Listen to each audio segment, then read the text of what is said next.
again, it's one of those things. I mean, let's be real, right? Woo! Let's be real about that.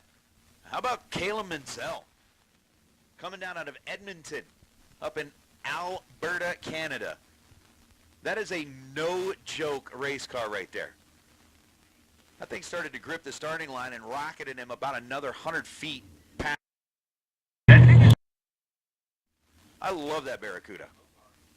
Yeah, like it's a true-on Mopar-powered Mopar. You don't see a lot of those anymore. Curtis Zinzaletta, Zinzalita in the Roadrunner. All right, so I just said you don't see a lot of those. Okay, Mopar-powered Mopars. So be it. I'm a liar. That's okay. That's okay. So 007 is the spot to beat for now. Uh-oh. Calum didn't move until like 3 seconds after the green light was on and then runs 5:33 at 129 miles an hour. Curtis, 019 red. And again, remember racers with true start in effect here this weekend. That could and should be on your mind. That it is one of those, the more offensive of the two red lights is the one that is going to end up costing you. Anyway, you got Karen Snyder, we got Trey Summers. Trey making a return to the West Coast. 017 on the tree for Trey, 18 for Karen Snyder, as Snyder's going to put up another 5:33. Goes 129 miles an hour. Trey Summers, 6:404 at 104 miles an hour. After the 017 light, so still 007. And as I was going to say a moment ago before I got distracted, I'm squirreling a lot lately, and that's okay. But the 007, like I said, possible, not probable, should we end up with an odd number of cars. Rodney Snyder and Daniel Fiello. I like the flat black on Fiello's car. I also like the fact, Dennis doesn't like it, but Fiello goes 004. So Fiello with a 004 puts up 609 at 111 miles an hour. Rodney Snyder goes 512 at 136 after the 014 reaction time. And again, what I was saying is it's like, yeah, are we probably going to have a bye run in round number one? No. But hey, it's kind of nice to know that it's there. Kind of like a lot of racers say, lane choice doesn't matter if you don't have it. But if you do have it, then it's something to think about. Ricky Duchelle and Brad Pierce. Pierce's car. Honest to goodness Corvette. I like it. And that car has been campaigning around this part of the world probably as long as I've been alive. It is just a clean, mean racing machine, and he's got the right side of the racetrack. Ricky in the split-windowed Corvette. Now Brad, according to his standards, going to say he missed the tree. Goes 647 at 115 miles an hour. Ricky, 17 green, and goes 553 at 124 miles an hour. And Mr. Reynolds, message received, and we are good. I understand that we are going to be going live momentarily, which means that I am like unplugging music and all that kind of stuff because we don't want to accidentally send something out that we don't want to send out. Which also means that Ryan Gleghorn, being a rookie to the Southwest Showdown series, I don't know if he was made aware that from now on, since we are live or will be live on Bang Shift, all music must now be provided by Karaoke by You. He's like, I'm in. Jonathan Fiella was 11 on the tree and goes 582 at 118 down the right side of the racetrack in his Nova. DJ Humard, who took over the driving duties of the second half of the Duchelle Racing stable. I mean, I know they got way more cars than that, but at least the two split-windowed Corvettes. DJ has already found a lot of win lights in that car. He goes 51 on the tree and then 600 at 114 miles an hour. As to the starting line we go.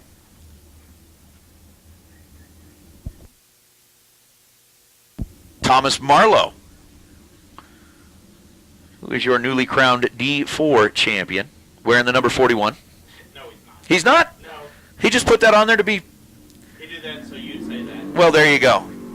Never mind. Ryan Gleghorn is here to keep me honest. And that's what you get for doing that. You're 049 red. Shame on you. He is sitting second in the division right now. Okay.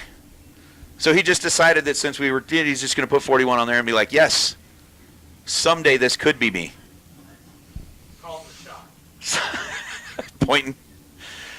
Sean Page, 20 on the tree, goes 6:21 at 110 miles an hour as Ken Swio and Steve Rears. Rears over to right side. Out of Wisconsin. Leaving early as well by 17 thou, and Ken Swio by 1 thou bests Daniel Fiello. So Swio, 003. And again, it's all unofficial. It's all for fun. Until we get back to the staging lanes and find out we got an odd number of cars, and then somebody's going to do that whole, like, you know, Napoleon Dynamite thing and be like, yes. Swio ends up with a 590 at 115 miles an hour. Steve Rears, 670 at 101 miles an hour. And that will bring out Judge Shoop and Larry Geese. Larry in the Daytona, 30 on the tree and goes 589 at 113 miles an hour. Shoop 18 green and runs 537 at a $129. Getting down to the end. Maybe not. For some reason I felt like we had run 16 pairs, but maybe we haven't run that many. But I do like this matchup. Chuck Hawk's pickup truck. We're talking about a family that has been around the Tucson Dragway for a long, long time. Chuck has been there. As a matter of fact, Matt Hawk, I want to say he's picking up like another championship here as I'm ripping stuff off the wall. Tucson Dragway. I know he's the 2022 Pro Champ, but that's like not the first time that he's been crowned a champ here. 469. After a 008 reaction time for Chuck, Kevin Burnett was 30 on the tree in the Ferrari, and then goes 534.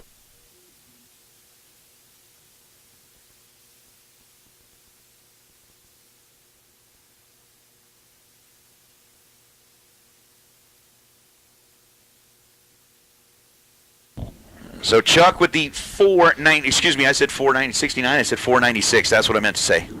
That's what I meant to say.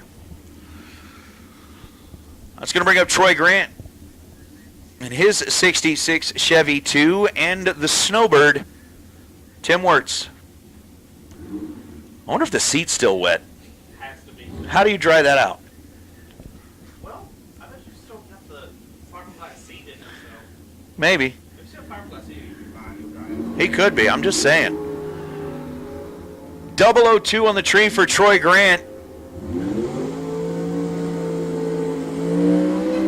who is apparently just... Is he racing on the stop? Yes. Okay. We're still in Super Street. Okay. I'm looking at this like, huh? Fair enough. Tim Wirtz, 23 green, and then goes 523 at 132 miles an hour.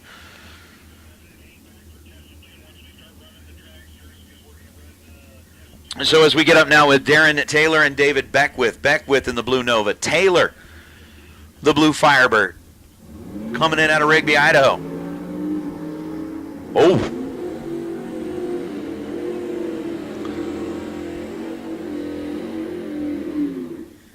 Just because Ryan Gleghorn's here and I can blame it on him if somebody goes, hey, who said that? Just so you guys are aware, we're looking for the best overall reaction time. There is no prize for the worst of the group. Just saying. David Beckwith was 24. Darren was not. As Darren finishes up his lap, and that's going to bring out Scott Taylor and Steven Shearer.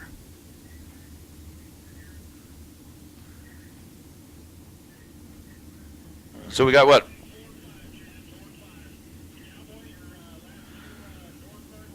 I'm guessing, Rizzoli and Steven are like sharing the car? I'm thinking.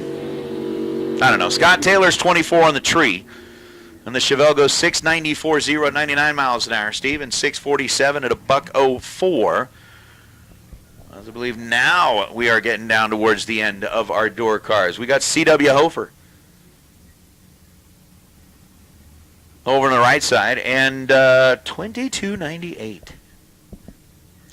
Not sure. Is that the, Oh, wait, is that Alonso? Yeah. Ah, that's Alonso. Hey, guess what, Alonso? Oh, it did it again.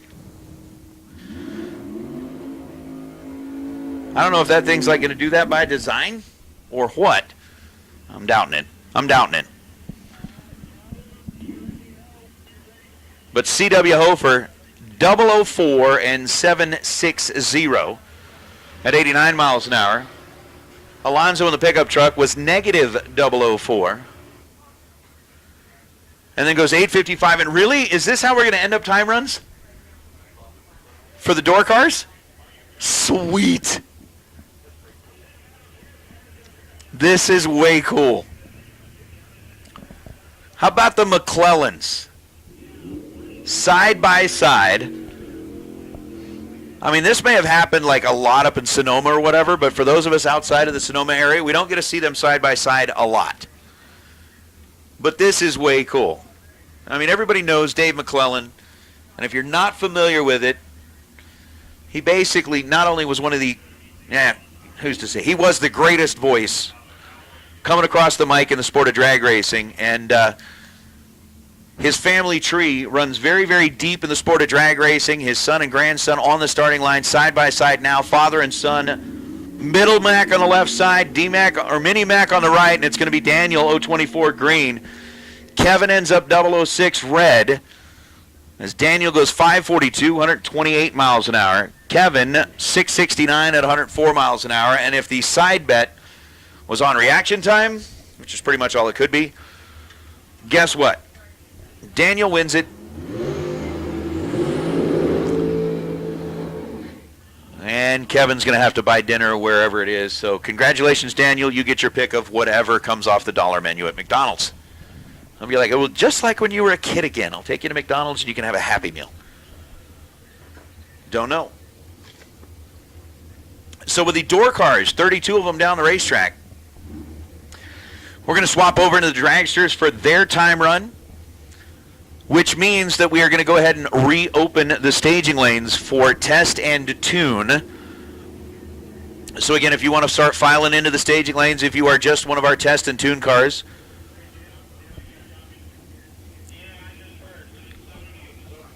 lane 7 and 8, lane 7 and 8.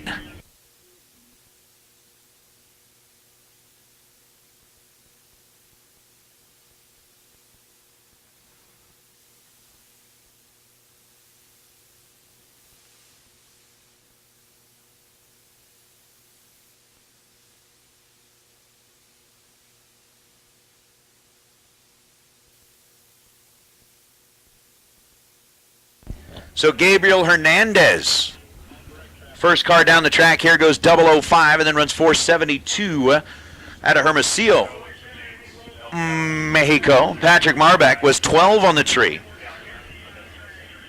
and then goes 5080 at 137 miles an hour. Now James Warden, the Wardens, back in business. I haven't seen them out on the road in a little while. It's good to see Mr. James back out here, and Dan Lafferty. Lafferty, we saw him on the road just a couple of weekends ago. He made a stop by Las Vegas on his way down this direction out of Idaho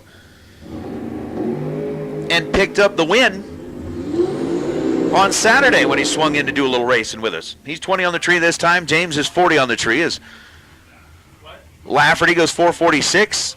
Warden goes 473, and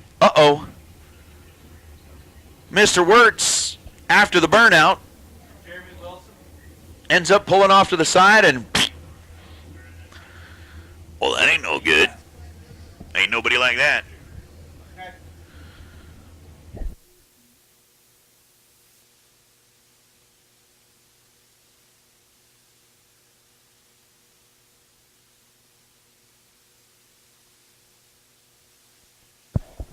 Well, Tim O'More who was like the big winner here last year in that car, after the burnout, shuts it off, pulls it over, and kind of pokes the nose towards the wall. We don't like that.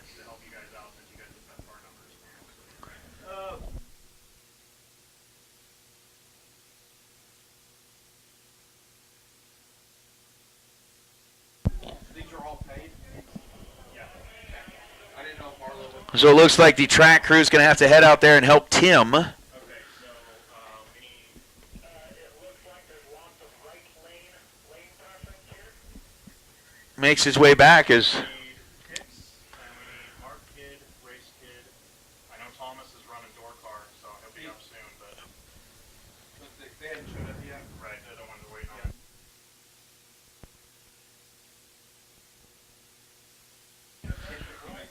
Marco Paravalaris waiting patiently here on the starting line.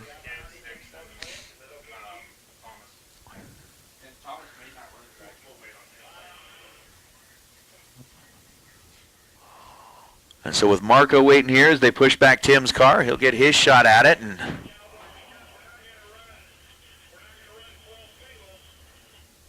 again, that'll be one of those things where, like we said, possible, not probable, but we'll see if Tim gets that thing fixed up and headed back. I'm going to say this.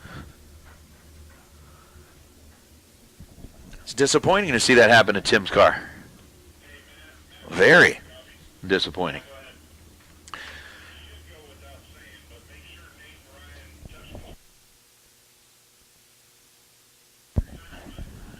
So, we are going to go ahead and make a little reminder here as Marco lets go of the button.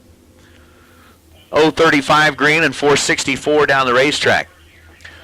Again, shootout drivers, we are still missing a couple of dragsters. Again, shootout drivers, we need you to keep in mind that this is the last opportunity for a time run before we get into round number one. If you are planning on making a time run, you need to be in the staging lanes like now. So again, if you are going to be making a time run, if you're planning on making a time run, before we get into the shootout, this is your last chance. Oh, no, so I guess they were like late replacements. So they didn't have like. We want to make sure that you get an opportunity They're good. I just was writing down card. to take a swing at the racetrack as He said he's good. He's just. Tim O'More, unfortunately, not able to make the run there. Dustin Wirtz and Kevin Kleinweber. Oh, Kleinweber's in that car. Kleinweber's in that car.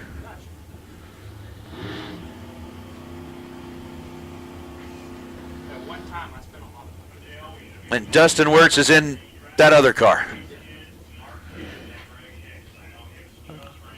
Really? Was that the Bayer car that Sarah's running? Dustin is 10 on the tree. Kleinweber's 19 green as Kleinweber will go 4.509. Dustin will go 4.59. Dustin runs 150 miles an hour. Kleinweber at $153.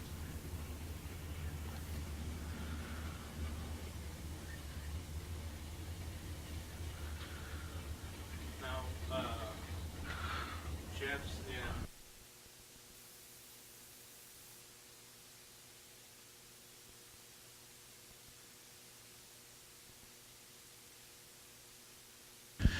So Val Torres Jr. and Larry Beckner. Beckner in one of the Bayer cars. And Val Torres, who is like the master of all shootouts.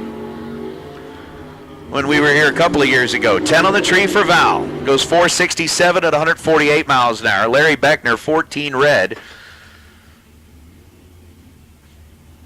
And then goes 514 at 133 miles an hour. So I believe we should have all of our contestants, our competitors for the shootout, back in the staging lanes for their time run. At least we should. Again, we have reopened the staging lanes for test and tune. Again, we'll run a few test and tune cars in between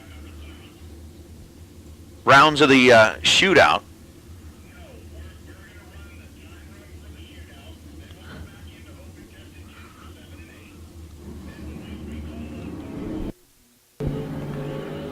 Oh! Brad Hawk driving the Dragster this weekend. 003 on the tree for Brad. And I think that's a little bit better than the 005 we saw a moment ago. So Brad Hawk with the 003. And again, just kind of keeping an eye on what happened with Wirtz's car, right? As we talked about probable, or excuse me, possible but not probable type deal. We know we had one that pulled over here. That 003 could come into play for Brad Hawk as now Kevin Johnson and Jeremy Wilson.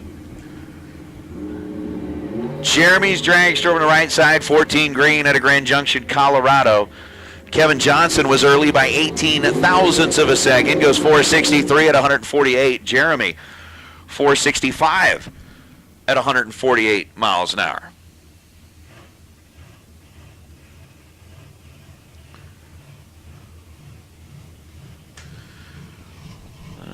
Interesting.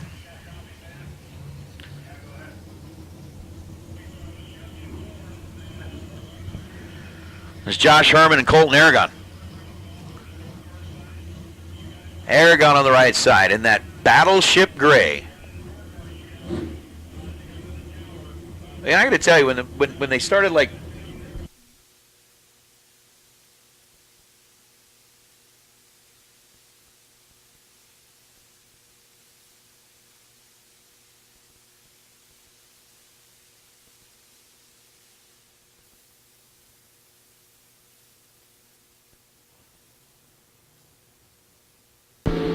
Colton Aragon, Josh Herman, they were 2 thou apart in reaction time. Aragon with the 032 goes 483 at 141 miles an hour. And as I was saying a minute ago, when that Battleship Gray kind of made its debut on the Dodge Challengers and Chargers and stuff like that, I don't know that I was sold on it.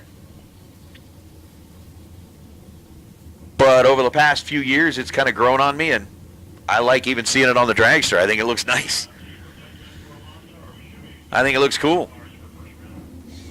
Josh Herman was 34 green and goes 451 at 152 miles an hour as Brian Weber,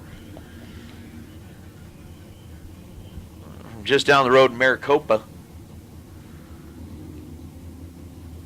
One in Maricopa County that was made famous by the sheriff who, like put the prisoners in the tents and all that kind of stuff. I'm sorry. We don't call them prisoners anymore. That's not politically correct. I have to come up with some other term for them. Detainees.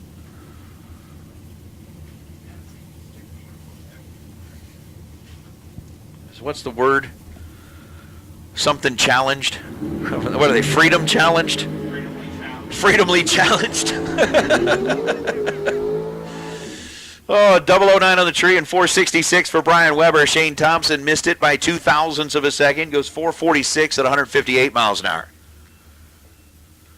Yeah, because we're not supposed to say homeless anymore. They're, I don't know what they're called now. Something challenged. I know. They're homeless. And I would really like to find a solution for that, but, finding world peace and solving the international problem of homelessness is not something that I am currently equipped to do.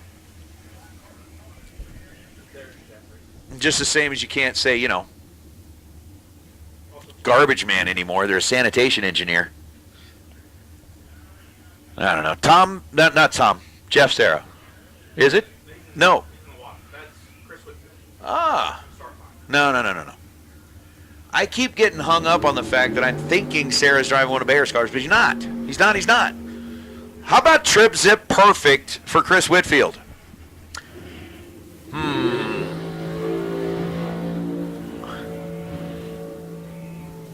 Hey, look, that's Jeff Serra.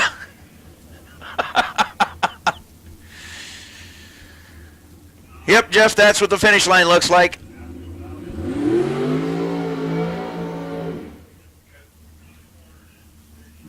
Just wanted to make sure it was still in the same place it was last time. It is. But yeah, Chris Whitfield trip, zip, and then goes 464 at 148 miles an hour. So Whitfield, I mean, that pretty much, should we need a buy in round number one? That'll work. That's what I'm saying. It's very interesting to see what may have happened with O'Moore's Dragster. Hopefully, whatever it is, they can get it fixed, and he's back for round number one.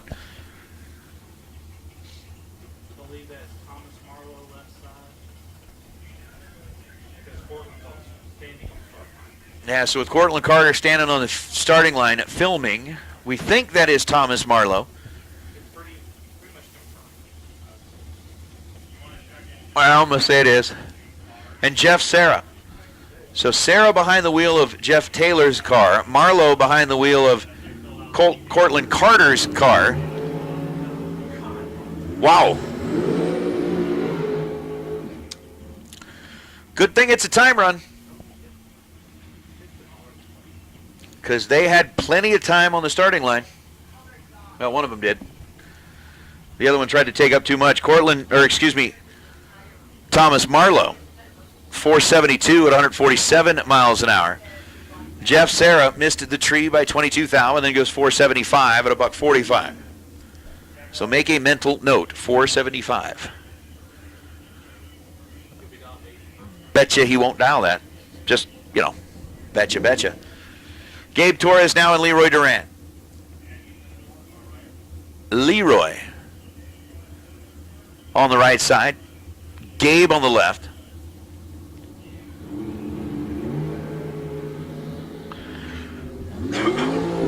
As Leroy goes red by 8 thousandths of a second, puts up 5:10. Gabe Torres 11 green and goes 468. And Gabe Torres,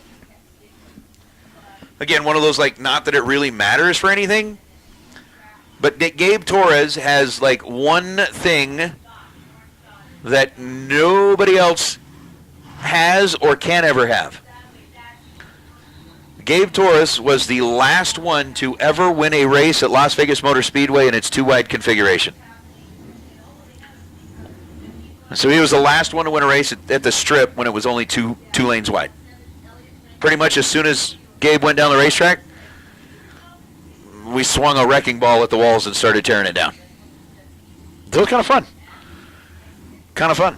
Alexis Thompson and Tyler Murrup. Tyler coming in out of Sandy, Utah. Alexis, part of the Silver State Refrigeration stable of cars that have found their way up here, and there's a bunch of them. Madcap Power versus Sunset Power. Alexis, 026 red. Tyler, 23 green.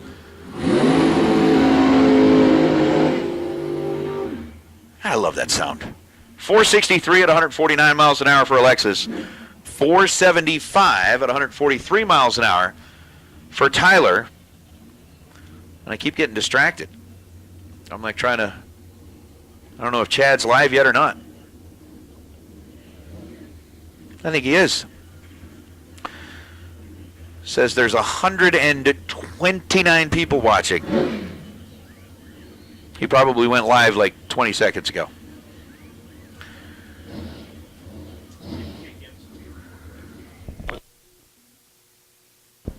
Absolutely. We are live. Okay, I got to turn that down because the delay is there. What's happening? What's happening, Terry Lee? As Andy Taylor and Alonso Sanchez are rolling up to the starting line, ladies and gentlemen, welcome. 16 green for Alonso Sanchez. Andy Taylor is 30 green, goes 442 at 159 miles an hour. Sanchez 496 at $138. And for those that have been watching a moment ago, I just joined in myself from the tower. But we are just about done with our time run for the $25,000 shootout. Now, I know for those of you that, what's up, Victo? Saying hi to myself and Ryan. Enjoy it. So, again, we'll continue to roll through kind of the continuation of the time runs. And then we'll give everybody a little update. If you have not been following along with the West Coast Bracket Races Facebook, it's been an interesting weekend here at Tucson Dragway already. The shootout that was supposed to happen yesterday is going on right now. We'll add some extra context to that here in a little while. So with Neil Presimoni.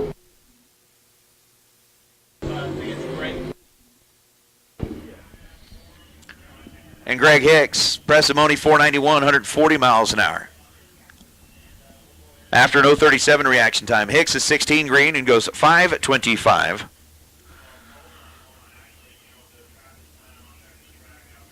As Race Kid and Mark Kid, I guess, are going to be our final two dragsters. Then we're going to get back into some test and tune here on Friday at the K&N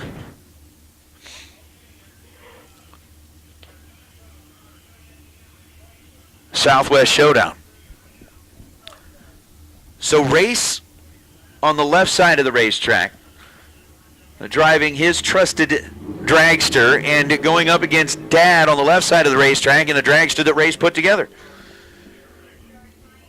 Mark goes 474, Race goes 477. It was an 026 on the tree for Mark and an 051 on the tree for Race. And again, still wondering if it's even going to be a thing. But for those of you that have just joined in, or for those of you that are kind of keeping a track of what's going on here, we just wrapped up our time run for the $25,000 shootout. Again, 64 cars, 32 door cars, 32 dragsters. They are going to go ahead and battle it out. It's going to be a random pair all the way through until we get one dragster, one door car left to determine our $25,000 winner. Now, for those of you that are looking at it going, well, wait, that was supposed to happen yesterday. That's true. That was supposed to happen yesterday. For those of you that are here on property, you already know this story, so you can go do something else. But those that are joining in online may not know this. Yesterday morning, they woke up here in Tucson, of all places, Tucson, Arizona. Like what? We're like an hour north of the Mexican border? Something like that. They woke up yesterday morning and found 5 inches of snow covering everything here on property. Like everything. So after the crew worked and got the track ready to go, I mean like really close to getting everything ready to go, it was determined, hey look, just not going to be the best idea. Might as well hold off and wait till tomorrow. It's going to be beautiful. It's going to be great. And so the Thursday activities were rolled over to Friday, which meant that they had to find out what to do with Friday's stuff. So since the snow, and I'm literally like snow, 5 inches worth, go on Facebook, you'll find it. There's pictures of it everywhere. It was amazing. So they ended up having a cool little golf cart race yesterday, had a great time. Said, all right, we're going to do the test and tune and shootout on Friday. We will take Friday's purse and roll it into Sunday. And then we'll run Saturday as advertised on the brochure. So Sunday's payouts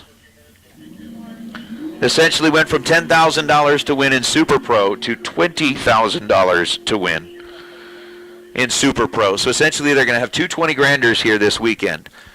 One on Saturday, one on Sunday.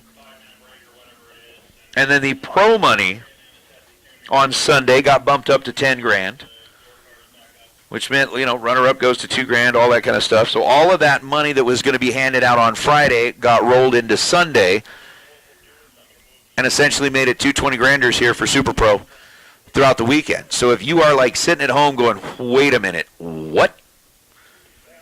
And you are within like a 10, 12-hour drive. I mean, heck, even at this point, as long as you could be here before like Sunday morning, I got 20 grand on tap for both days in Super Pro. So anyway, we have got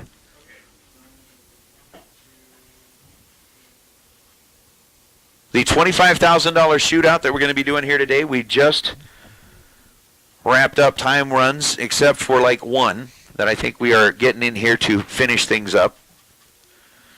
902 miles to Novato, California. Victo, you could make it in no time.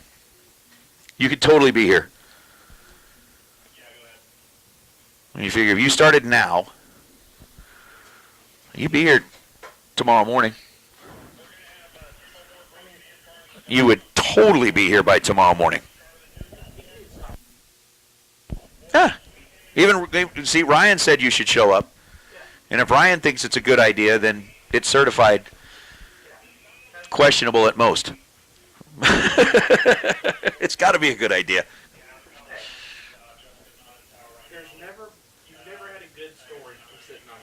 Yeah, now that is a fact. That is a true statement. Ryan Glenghorn says there is never a true story that says, well, I was sitting on, or a good story that says, well, I was sitting on the couch. There's no good story in that. Nothing. Anyway, I'm just saying, the gates are open. If you want to come join us, we'd love to have you here. Again, we've got what started with a snow weekend has turned into a beautiful morning. It is gorgeous out here, and it is going to continue to be. Again, we are live on Bang Shift. Chad Reynolds is up in the scissor lift. Myself, Ryan Glenghorn, up here in the tower. Staging lanes are full. We're going to continue through some more test and tune as soon as we get through this final time run for the shootout. We're going to hand out $25,000 before the day is over. And then tomorrow we are going to come back for what would be the Hughes Performance Saturday, 20 grand to win for Super Pro, $5,000 to win for Pro.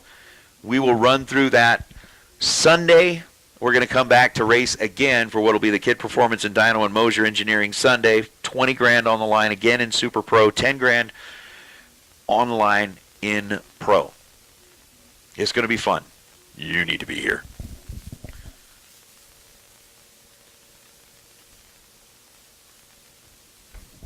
So racers, for those of you, again, reminder that we are going to continue on with test and tune in between rounds of the shootout.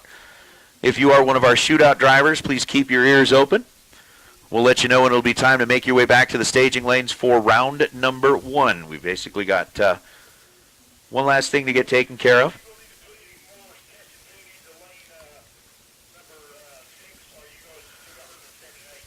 And then we're going to get after it.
All right, sounds like we're getting fired up here. And.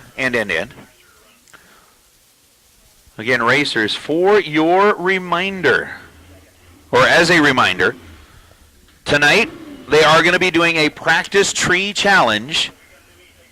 It will be unlike last night in the fact that the oldest you can be to enter the practice tree challenge tonight is 18 years old. Again, the Ball family is going to be putting that on. I asked, Jeff stopped up here and asked him what time. He said, why don't we shoot for about 7 o'clock-ish. We'll do it right up here by the fire pit. Because the fact that we can do it right up here by the fire pit, everybody knows where the fire pit is. Everybody can sit around and socialize a little bit while that practice tree challenge is going on. So again, it's basically 18 years and younger You'll be able to get into the Practice Street Challenge. It's absolutely free. There's like no charge. They're going to have some cool prizes for the kids, for those that participate. It's going to be a good time. It's going to be a good time. All right, so a little while ago, Tim O'More rolled up here to try and do his time run, and the car on the burnout, it's not like he staged it up and it broke. It was on the burnout. The car ended up giving him some problems. He got it pulled over. And since we had not, started competition or anything like that, he was able to find himself a replacement. He goes 15 on the tree and runs 4.64 at 147 miles an hour. And so with that, we are going to get back into some time trials. We're going to give our shootout drivers a couple of minutes to get them back into the staging lanes, get them chilled, get them filled, and get them ready to roll for round number 1 for 25 grand here on a Friday. Again, big thanks to the folks at K&N. Continue to be the title sponsors here at the Southwest Showdown, and we certainly appreciate all of the effort and the years and years that they have supported the sport of bracket racing, the sportsman ranks across the country. Again, big thanks to the folks at Silver State Refrigeration sponsoring the live feed here this weekend. Again, it is a kid performance and dyno type Friday. We've got plenty on tap.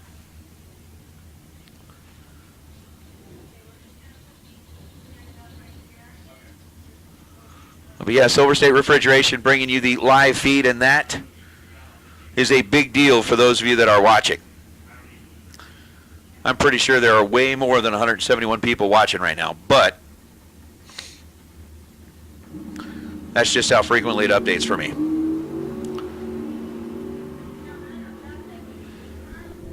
Like, how about Diane Burton? Back behind the wheel of the race car as Test and Tune continues, and for those of you that are watching on the live feed, let's see here. Oh, we got Neil checking in. Terry Lee, of course, said hi. Mr. Edward is watching online, and the chat bleachers are in effect as well. I love the fact that, I don't know if Jed's the one that originally gave it the name chat bleachers, but I think it's so appropriate. Jed comes up with a lot of things, a lot of names for things that are completely appropriate. When the mic's off, he comes up with a lot of things that are completely inappropriate. No, I'm kidding. Jed's not like that you know of. Joanne gave it the name? I'm not sure. It wouldn't surprise me. It wouldn't surprise me at all. What's up, Joey? Mark came up with track maintenance. Track maintenance? Yeah, like whenever they're doing a little track maintenance or whatever. I think they're the first ones that started that term. Well, I like the term track maintenance. Yeah. I mean, you always heard like broom and groom or whatever.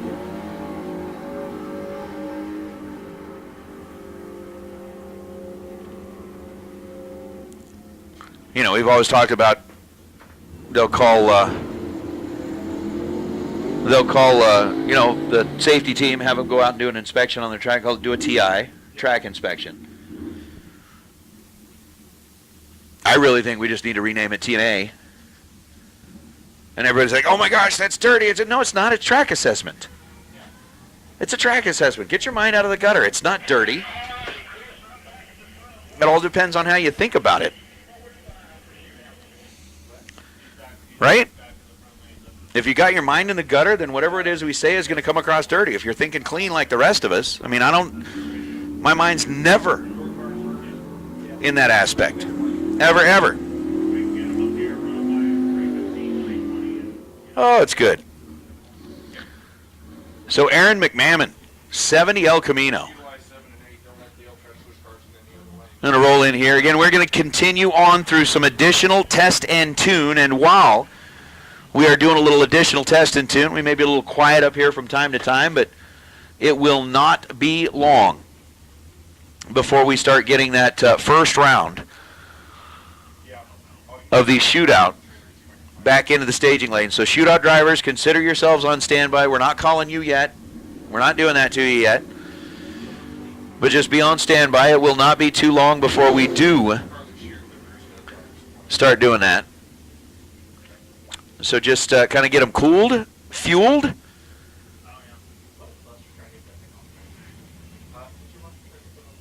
and ready to head back into the lanes here in a little while. In the meantime, test and tune continuing on. Again, big thanks, K&N. Thanks to all the sponsors. $25,000 is on the line. I'll be quiet up here for a moment. And we'll be back soon.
All right, shootout contestants, your attention please. I know we said earlier that like 1, 2, 3, and 4 were going to be your lanes. Well, apparently they've turned me into a liar, but it's okay. They didn't turn me into, I was born one. Hey, wait, let me back out of that. Here's the deal. We are getting ready to go. We have got round number 1 coming up. Shootout door cars. Shootout door car. If you are one of our 32 door cars entered into the shootout, we're going to ask you to make your way to lanes 2 and 3. So we're going to wait and have you, or excuse me, we are going to invite you to lanes 2 and 3. Let me say that kind of clearer than I did before. So shootout door cars to lanes 2 and 3. Shootout door cars to lanes 2 and 3. Dragsters, you're on standby. I'll give you just a minute more since the door cars were out first, but Dragsters, you're on standby. Door cars, round number 1 of the shootout. Let's get you headed to lanes 2 and 3, please. 2 and 3, come on down. Hey, man. I see Gage Gilbert joining in and listening. And for those of you that are in the chat bleachers, I'll make a quick little call out here on Gage because he grew up in the Vegas area, racing junior dragsters. His dad, you know, kind of one of those multi-generational drag racing families. And within the, this is kind of his first year picking up the microphone and doing some announcing with us at the strip at Las Vegas Motor Speedway. And I will personally and publicly congratulate him on the fine job that he's doing already. I mean, the guy is just like a natural at it. He's already catching on to everything. He understands the name of the game, knows what's important, knows what the story is. So, yeah, one of these times, sometime probably soon, on some of these like road races and some of the bigger buck bracket races, you probably start hearing Gage out there as well. But I do see him joining into the chat room. So, Gage, you are doing an awesome job, sir. And we are happy to have you as part of the team there in Vegas as Luis Venezuela rolls up in the dragster. So again, door cars, door cars, door cars. For the shootout, go ahead and make your lanes 2 and 3. Everybody else in the chat bleachers, hey man, it's good to have you here. We'll be back in a moment.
All right, so once again, racers, we do need our door cars for the shootout door cars. Shootout round number 1. Shootout door cars round number 1. Let's get you headed back this way. And for those of you in the chat bleachers that are wondering if we are like quote-unquote playing music or anything like that, at this point we are not. It's simply, you know, we got some test and tune that's going on here, just some practice runs. We are not in the shootout just yet. It is just time onlys. But as we continue through some of our test and tune day, we do have round number 1 of the shootout headed back into the staging lanes. So door cars, go ahead and head this direction. We'll take you to lanes 2 and 3. Door cars need you to lanes 2 and 3. Dragsters, you are still on standby. We will be calling you up here in just a moment or two. So be ready. We'll be calling you in soon.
All right, so Stephen Dolan with an 042 ends up running 625 down that left side of the racetrack, and Robert Howard leaving a little bit early. We got Lynn Adams rolling up here, and Joy Cazzetti in the Joy ride. I dig that little ride. You look at it really close, there's like little tikis on that wood grain on the side of it. That car is cool, way cool.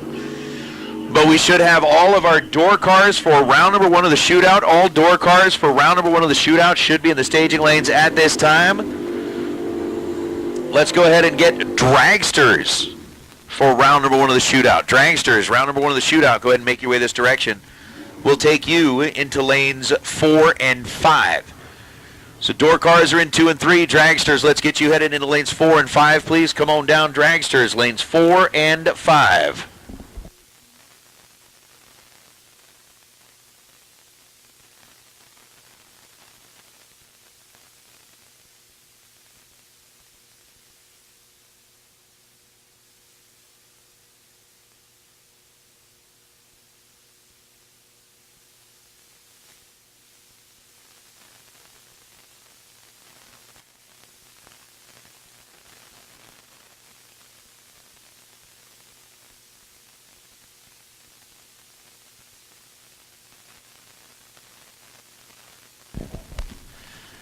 So we got dragsters headed back this way, and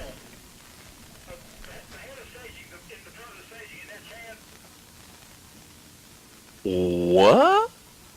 And I'm saying what? Because it looks like Tana Taylor got a new car, or at least I don't remember seeing Tana in the 70 bodied Mustang coming in out of Rigby, Idaho. But I do know, I mean, Darren's here, Tana's here, it makes sense. Rob Strong, he's got the yellow Firebird on the left side. You gotta love the tikis, man. Magna? Right? Do you want that pronounced Magna? Or do you want to be like Manga? Maybe it's Manga, because I was putting the G before the N. My fault. So Tana's off and away. 071 on the tree. Rob Strong puts an 048 up on the scoreboard for reaction time, and then goes 697 at 98 miles an hour.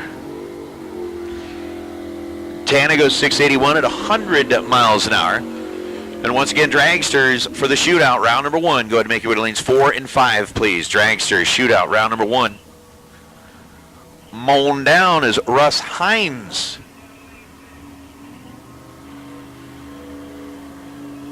Yeah, no, I don't think so.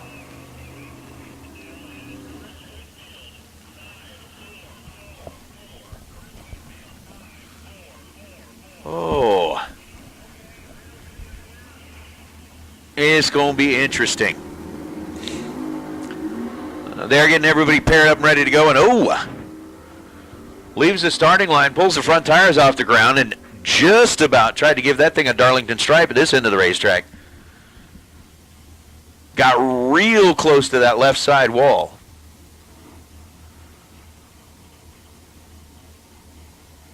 And was able to kind of square it up, get it back into the middle of the groove.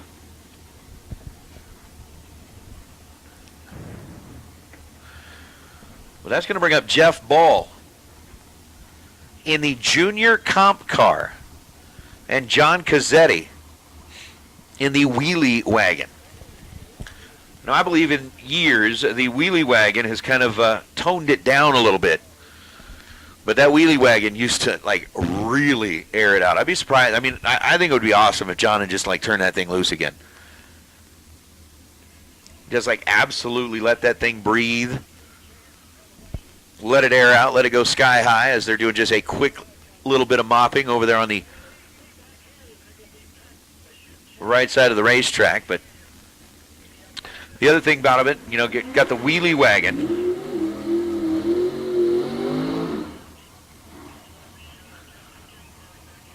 Rolling up here on the right side, and again, the Ball family has been racing juniors for a long time.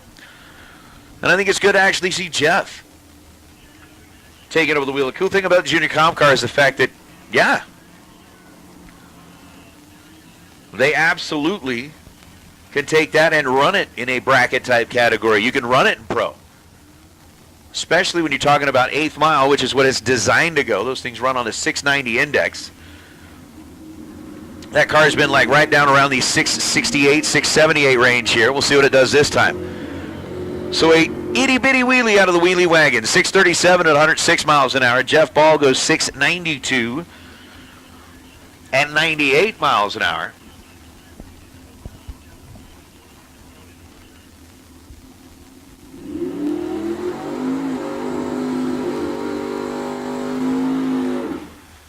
I'm just saying. All right.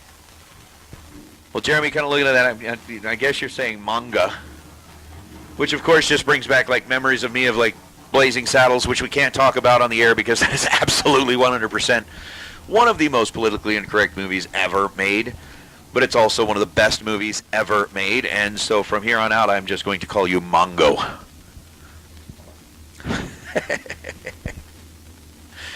Oh, Stephen Lakey rolling up in the Malibu left side of the racetrack. Dragster on the opposite side, 11 green, and goes for it, 73, 143 miles an hour. I want to believe the wheelie wagon. I don't know if this is the 66 or the 67. There you go, Charles. Mongo like candy. Just don't go punching horses, okay? Just don't go punching horses. And so is Michael Agnew. Rolls up here now. Got a little Achieva.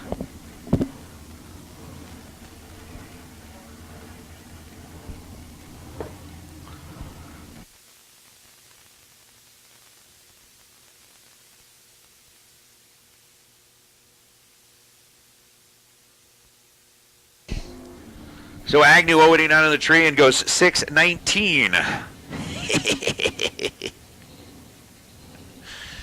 At 110 miles an hour. So we are getting ready to go. We are getting closer and closer with round number 1 of the shootout and racers as we are getting ready to go racing for real.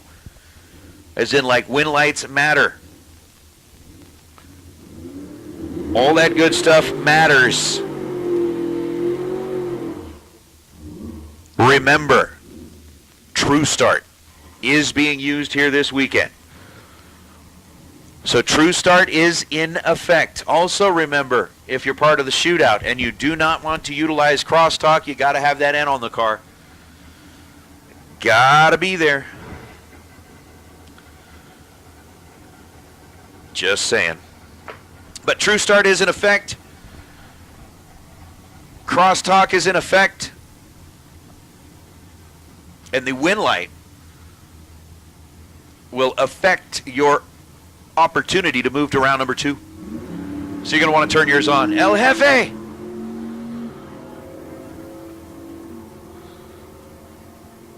El Jefe out of New Mexico, or out of Mexico, goes 6:57 at 104 miles an hour.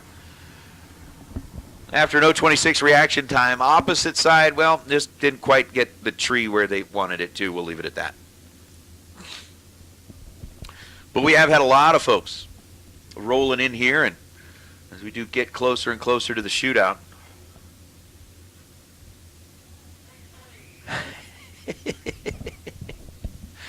Oh, goodness. All right. So I remember a lot of movies, but I don't remember a lot of the details that I should remember about a lot of movies. But like the, especially since we were talking about, Mongo a little while ago. What about, for some reason, El Jefe reminded me of Three Amigos. Who was the bad guy in that? The one who, he had the plethora? What was that guy's name? I don't remember the guy's name. Was it El Jefe? Not sure. Not sure, but we'll figure it out. We'll figure it out.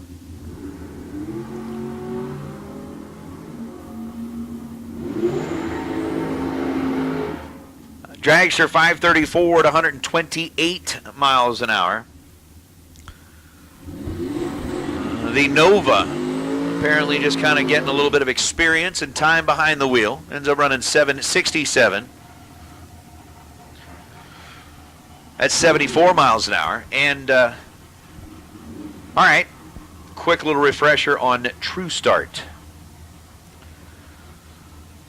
True Start essentially looks at both drivers' reaction times. Takes red lights into account should both drivers leave early. The worst red light loses. It used to be back in the day that as soon as the slower car left, if it went red, the race was over. Not anymore. With True Start in effect, the slower the two cars leaves, the quicker the two cars leaves. If they both leave early, whoever left the earliest is determined to be the loser. So let's say the slower car leaves first and they were 12 red. The quicker car leaves second and they were 14 red, the quicker car would lose. That's pretty much the way to figure that one out. Okay? Okay.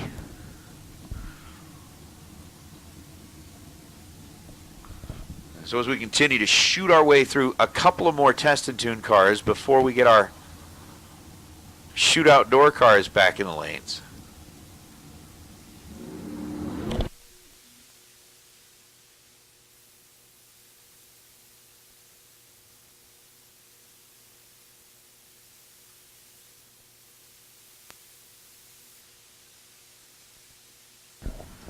Should have all of our door cars, should have all of our dragsters.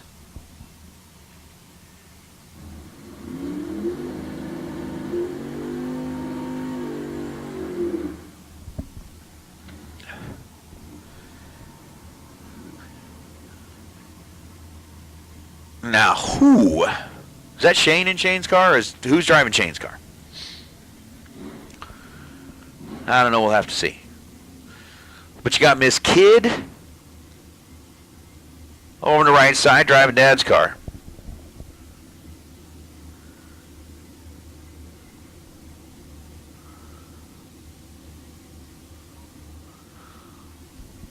You got one of the Silver State refrigeration rides over in the left lane from Mr. Thompson. And kind of looking at what they're rolling out for the staging lanes, I think we're getting really close to round number 1 of the shootout. Thompson 467 at 146 miles an hour. Miss Kidd was 008 on the tree and then goes 656 at 104 miles an hour. And that'll bring out a couple of regulars from up my neck of the woods in Vegas. You got KJ Desa,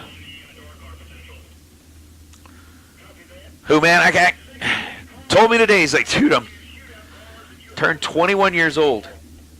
I am now one of those announcers. It's like, man, I remember when you started in juniors at 8 years old, winning Wallies, like right off the bat.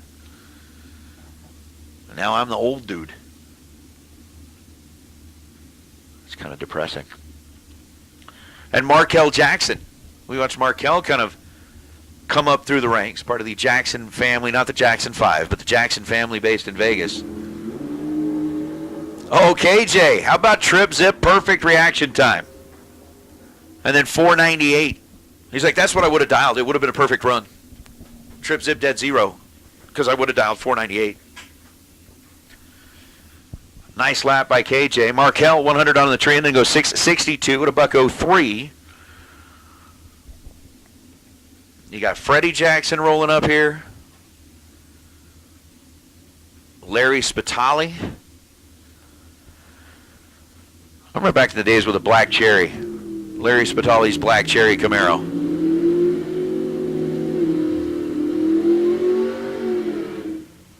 I loved that car. And this new one's not bad either. That is a gorgeous Camaro. The Larry Spitali's campaigning there over on the right side.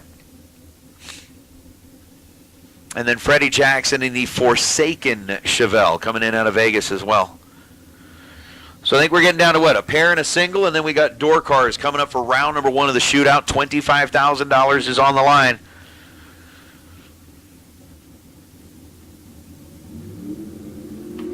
And 64 cars are all going after it.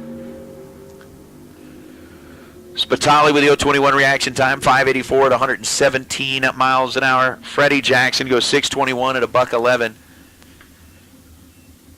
And I believe the Jelly Bean is going to be our final car before we get into round number 1 of the shootout.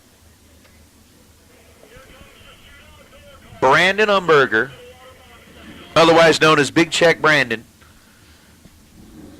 coming down out of Grand Junction, Colorado.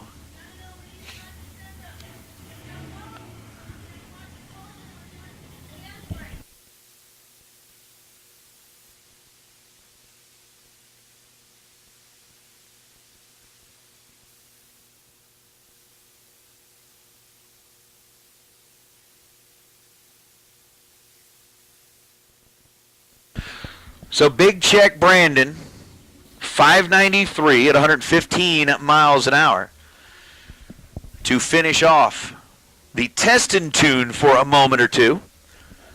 We got door cars at the ready. They are right behind the water box for round number 1 of the $25,000 shootout. And I really think that Brandon Umberger, he's got like a nice flat pane of glass on the back window, or what the back window of that car. He needs to just put on there, let's go, and leave it at that. Let everybody else figure out the rest of it. But I'm just saying, what's up, Kurt? Mr. Walton? Listening in from Salt Lake.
All right.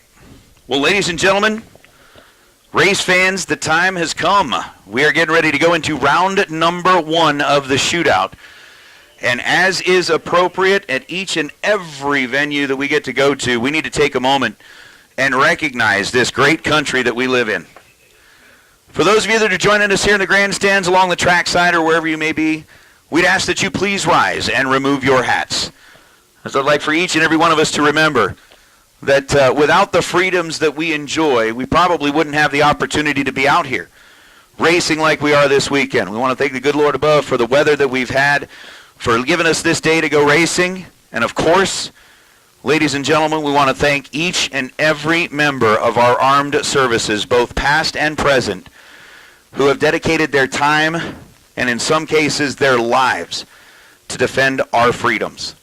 As we listen to our national anthem, I'd like for you please to remember that there are men and women out there right now fighting on the front lines for us to be able to be here to do this. Here we go.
Ladies and gentlemen, thank you very much. Round number 1 of the shootout is coming up, and as I mentioned before, I am not the only one here.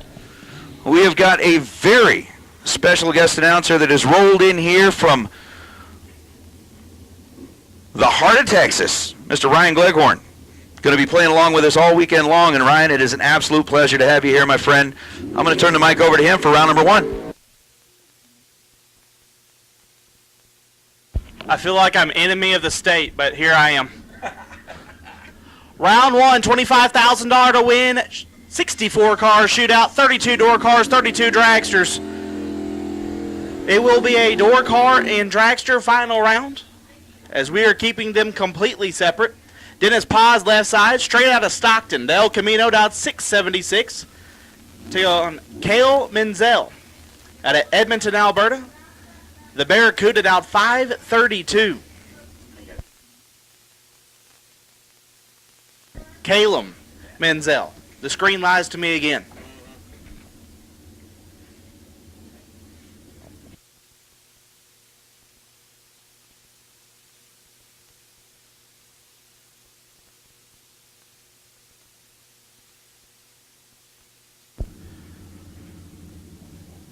Turn on 2 win lights, you get a little bit of your money back. Turn on them all. You're leaving here with $25,000. Caleb is in trouble. Win light, give it to Paz. 23, take 41 to be 2 above.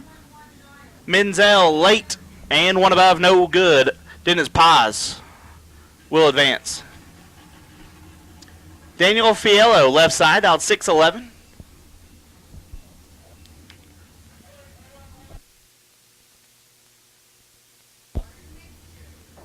He is out of California. Take on Steve Roars. I've seen Steve all over the country. Out of Wisconsin, down at 670.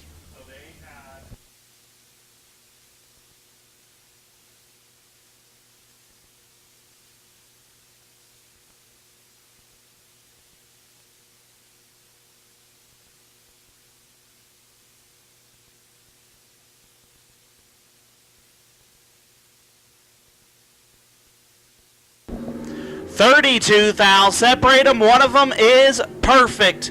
Win light goes to Steve. Perfect. One above. One lays down 11 total. Daniel, 32, gets there a thou to be 22 thou under. Steve roars perfect. We'll move into round 2. Left side. That's my dog, the Tomcat, Thomas Marlowe, out of Canton, Texas, dialed 683. Take on Brad Pierce. Pierce out of Riverside, California, dialed 648.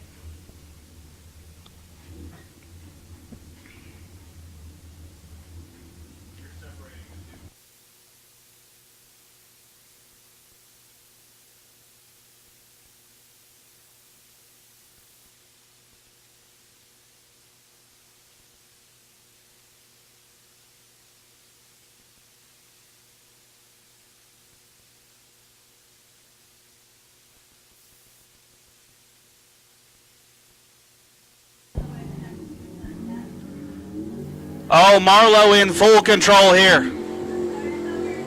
And he'll get a win light as Pierce was way late. Marlowe 22 and shuts it down early. Thomas Marlowe will move on.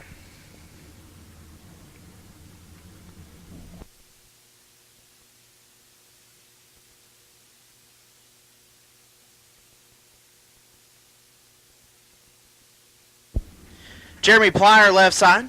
Dialed 605, take on C.W. Hofer. Hofer dialed 760. Hitting the bottom.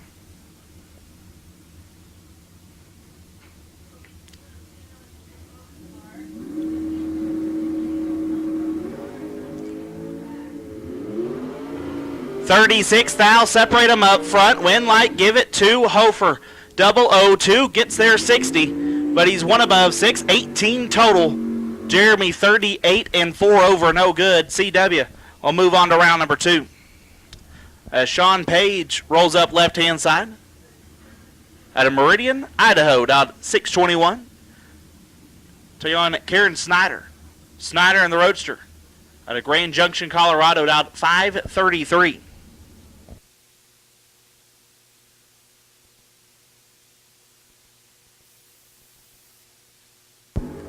Page turns it 1 thou red. Gives a win to Karen, who is 028. And one above, Karen Snyder. Moving to round number 2.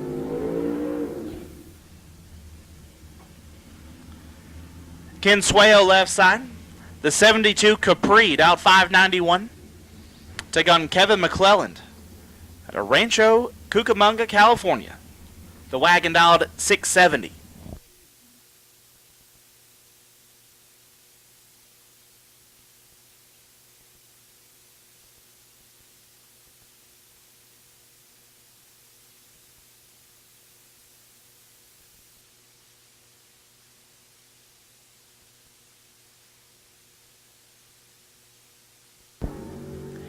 Three thou. Separate them up front. Win light will go to McClellan. 14, take 4 to be dead on 5. 19 total. Swayo 11, one above 2, and ends up 4 thou behind. Kevin McClelland moves on. Trey Summers left side. Originally from California. Now lives in Allgood, Tennessee. He's dialed 641 in that 56 Chevy. We'll take on Daniel McClelland. Dialed 543.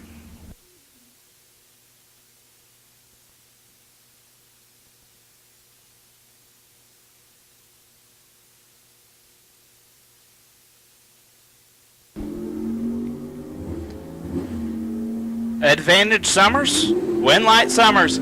6 dead, 9. Lays down 15 total. Locks out Daniel, who's 21. And 2 above, Trey Summers. We'll move on. Ricky Duchelle left side out of Palmdale, California. The Corvette, dialed 553, will be getting chased by Rodney Snyder. Snyder and the Roadster out of Colorado, dialed 513.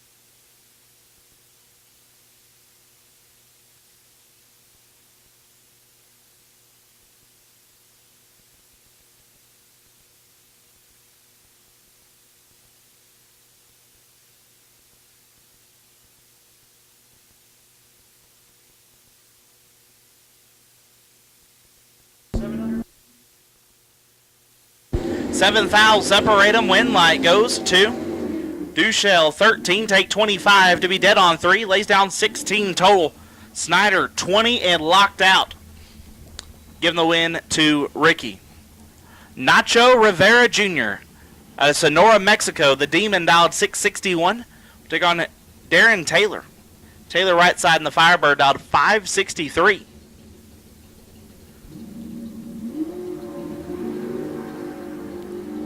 And Taylor is in trouble. But he'll get the win, 31 and 3 above. Gets there first 4 thou. Nacho, 009 and 6 above, no good. Darren Taylor. We'll move to round number 2.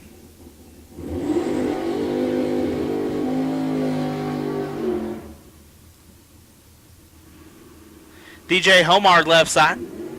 The Corvette dialed 6 flat. Looks like it should go 4 flat. We'll take on Steven Scherer. Steven dialed 647. Driving Kyle Rizzoli's hot rod.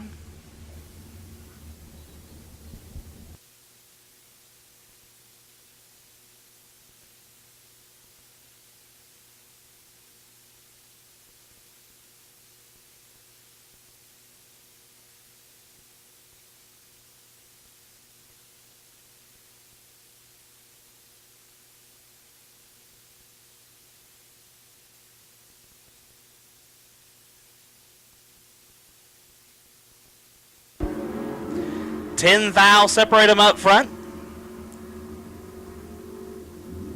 Win light goes to Steven, 30, take 26 to be dead on 9. DJ, 40 and 2 above, no good.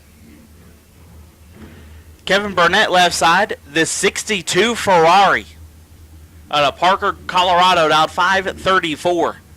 Take on Jonathan Fiello. Jonathan in the Nova dialed 583.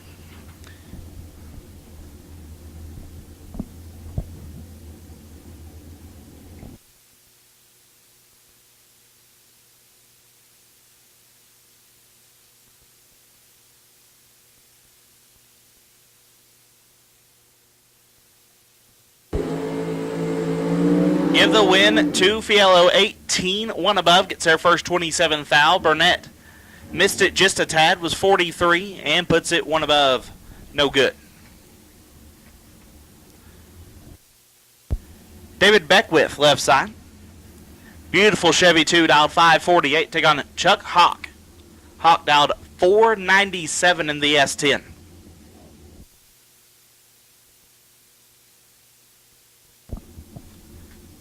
Long time ago, there used to be a traveling bracket series called the DRR series. There was a points race here in Tucson, quite a few through Texas and out through the east. I remember seeing Chuck Hawk roll through the gates of Texas Raceway and thinking, why would you drive from Tucson, Arizona to Texas? And then I realized he's actually pretty good. 24 dead 0 for Chuck. Will get the win there as David is very red and shuts it off early. Might have flinched there. Keith Downing left side. Glendale, Arizona is where he calls home. Says Bustin' Loose Jr. on the side of that 78 Arrow. Stout 727. Take on Scott Taylor. Out of Columbia Falls, Montana. I had to ask what MT was, because I've never even heard of anyone from Montana. I thought it was just Buffalo or something. I didn't think people was there. Is that where they have, like, filmed Yellowstone or something? Maybe? No clue. Doesn't matter. Win like Keith Downing, 23 and 3 above. Gets their first 29 thou.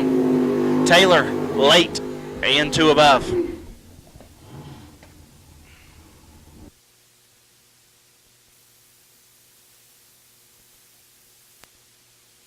Curtis Ensalita, left side, dialed 624.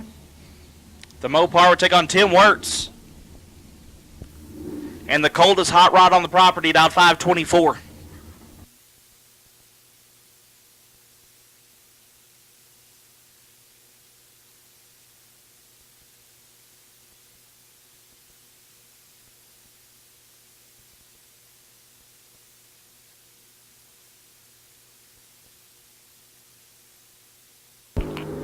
Oh, this is all Wirtz.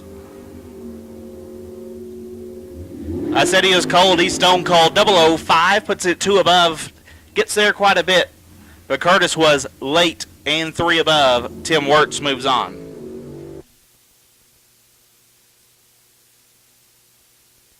Larry Geese left side at a Redwood Valley, California. The Daytona dialed 588. They're on Rod Taylor. He's in his Chevy 2, dialed 527.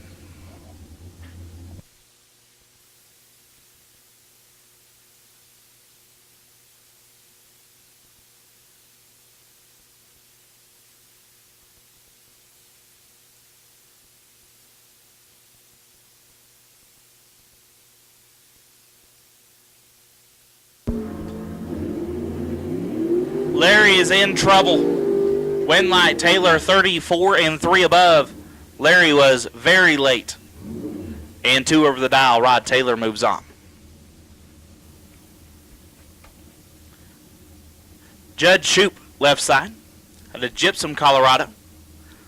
The Dart dialed 537. Take on Troy Grant. Grant in the Chevy 2 dialed 780. A lot more throttle stop action out this way than I'm used to.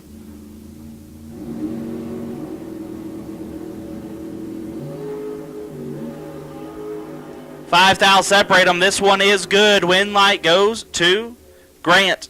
9 take 10 to be 5 over. It started out good. Shoup 4 and a lot over.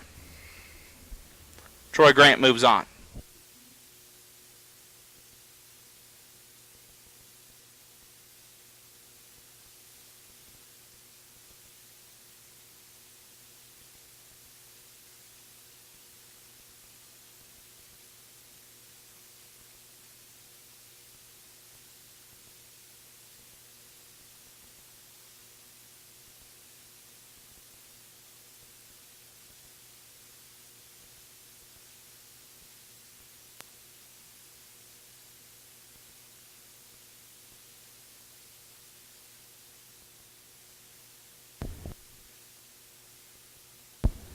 Do believe we're about to be invaded by dragsters.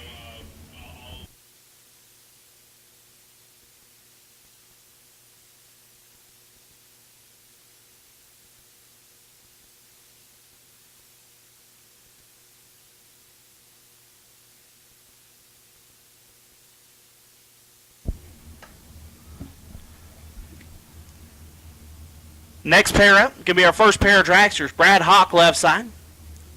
Hawk dialed 475. Take on Val Torres Jr. Val dialed 469.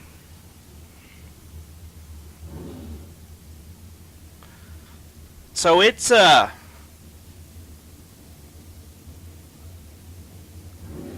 fairly well known. I might have ruffled a few feathers on this side of the country. And one of the people that was the loudest against my criticism, we'll call it, of the driving over here was Brad Hawk. My man's got him a tough opponent here in round number 1 to prove me wrong.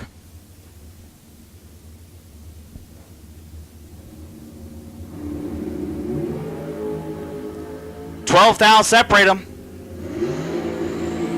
Give the win light to Val. 30, 2 above, gets there 0, 0, 0, 7. By 7, 10 thou, win light goes Val Torres' way. Hawk had the advantage, was 18, puts it 3 above to get 7, 10 thou behind. Val Torres moves on. Greg Hicks, left side. The Las Vegas native, dialed 529. Take on Brian Weber. Weber right side, dialed 466. The hot rod that Hicks is in did not get fired until it got to the racetrack.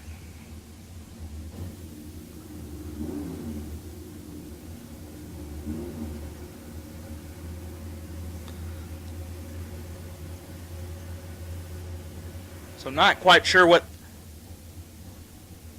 they were hoping out of this hot rod. I don't know if it was supposed to go 520s, 530s or not, but here we are.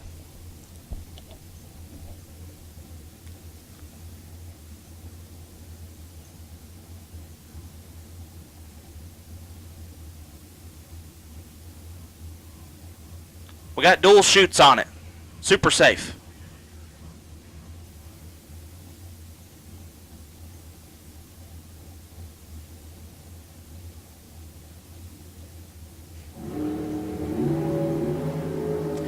Three fouls separate them. Win light, give it to Weber. 7, 1 above, 3 gets the win. Hicks, 004, take 30 to be 14 foul under. Brian Weber will move on. Josh Herman left side out of Pueblo, Colorado, down 452. Take on Brandon Dozel. Dozel, down 461. We're at a little bit of elevation here in Tucson. You're going 450s. You got you a pretty quick hot rod. It says it has a 648 in it. You take this same car to somewhere like my home track, the Texas Motorplex, you're going 40s easily. One foul separate them up front. Winlight, give it to Dozel. 37, 1 above, gets the win. Herman, 38, take 14 to be 2 foul under. Brandon Dozel moves on.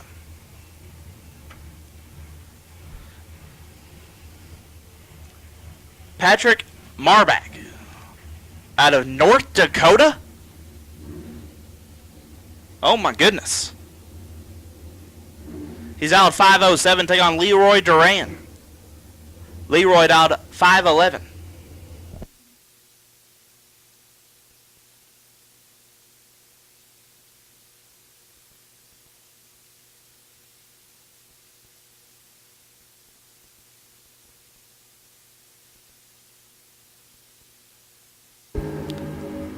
Marbach 6 foul red, Leroy 14. Dead 6, lays down 20 total. Leroy will move on. Pretty solid matchup here. Dan Lafferty left side. Down 447. Will be chasing Kevin Kleinweber, the man behind Hughes Performance. Down 452.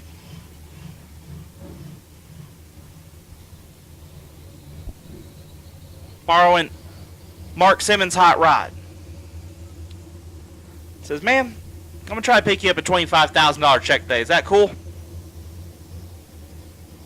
And I'm sure Mark's like, yeah, I am perfectly fine with that. 0 complaints.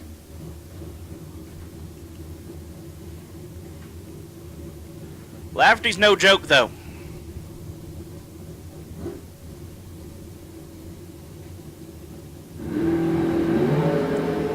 Lafferty with a huge advantage. Lafferty with the win. 004, 1 above, 1 lays down 15 total, gets there 2 hun. Kevin let go 39 and puts it 4 thou under. Dan Lafferty moves on. Shane Thompson left side, the man behind Silver State Refrigeration, our Bang Shift live feed sponsor, out 447. Take on Colton Aragon. Colton out of Grand Junction, Colorado.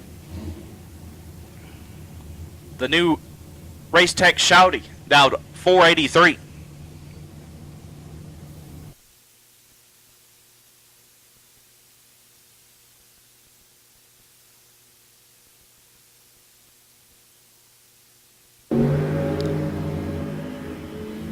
Seven fouls separate them, win the left side. My buddy Neil Pressimone out 494. Straight out of Las Vegas, looks over and sees Gabe Torres. Out of that Torres family out of California, down to 470.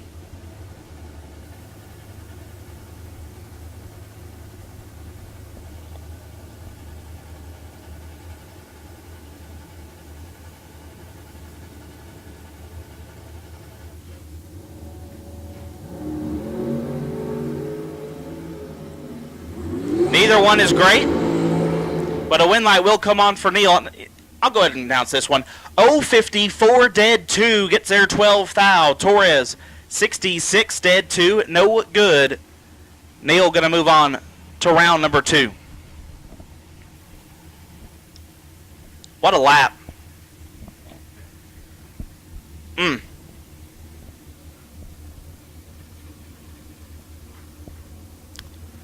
Alexis Thompson left side, dialed 463. Take on Larry Beckner. Beckner dialed 504.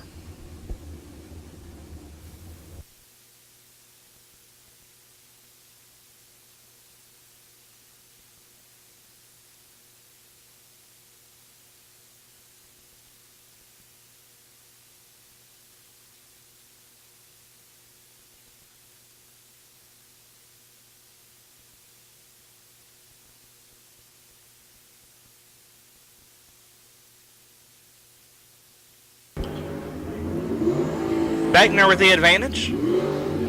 Beckner with the win. 6 take 3 to be 4 above. Thompson 20 and 3 above, no good. Larry Beckner moves on.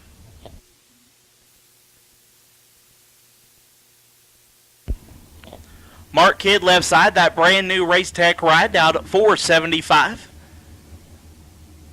Take on Thomas Bayer. Cherry Valley, California down at 502 on his Lucas Oil hot rod.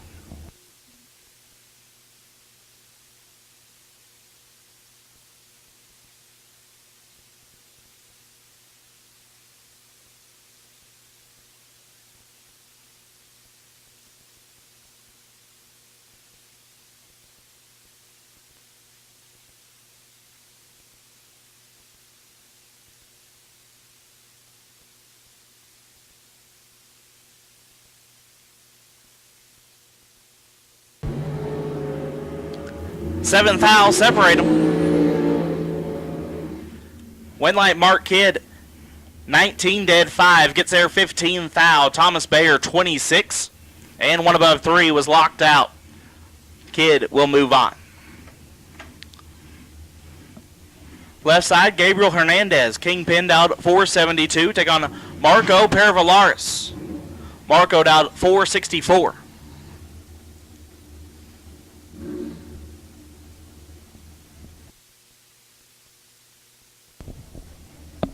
Marco, no doubt, probably one of the nicest people I've ever encountered.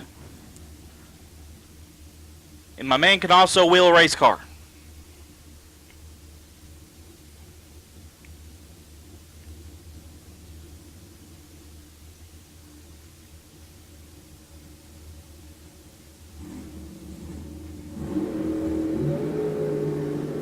Eleventh foul, separate them.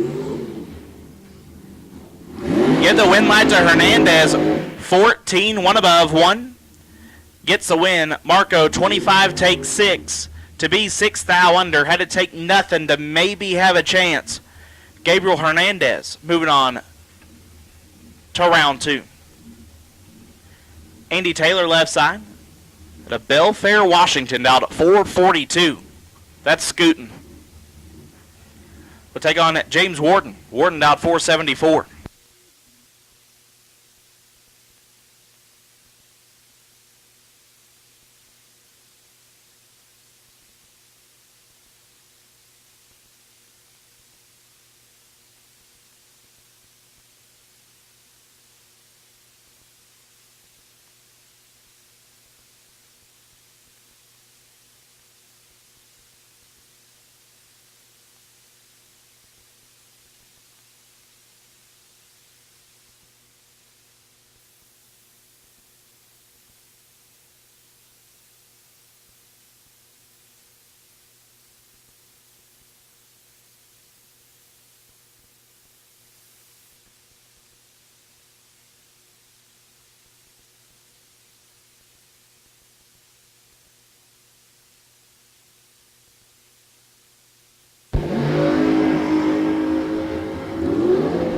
Warden in control of this one. Winlight Warden, 3 dead, 1. Lays down 4 total to get their first 39 thou. Taylor, 27, 1 above. No good. James Warden will move on.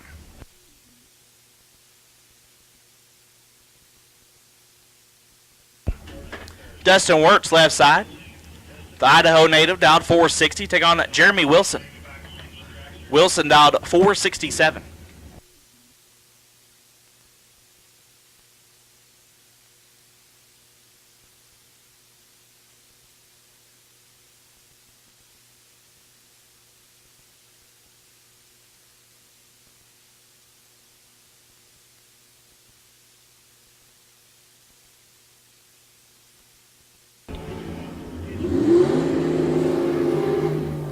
Winlight Wilson, 22, takes 17 to be 16 thou under. Wirtz, 39.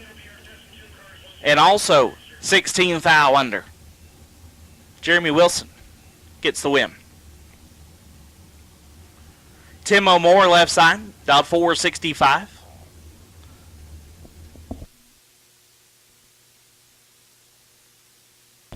Take on Alonzo Sanchez. Alonzo dialed 496.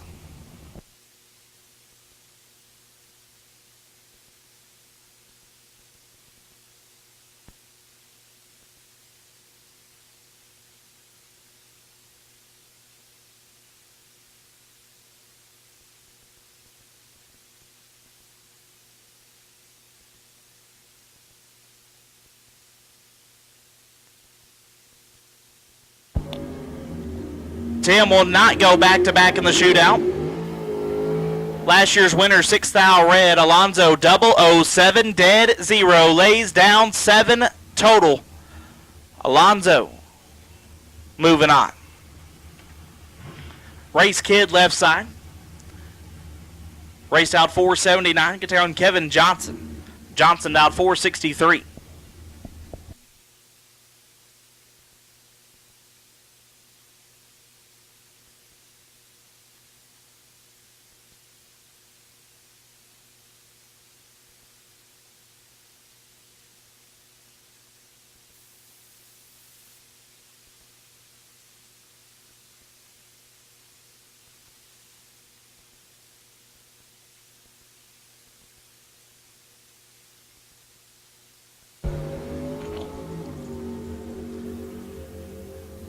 Get the win light to race. 5, 1 above, 2, 17 total.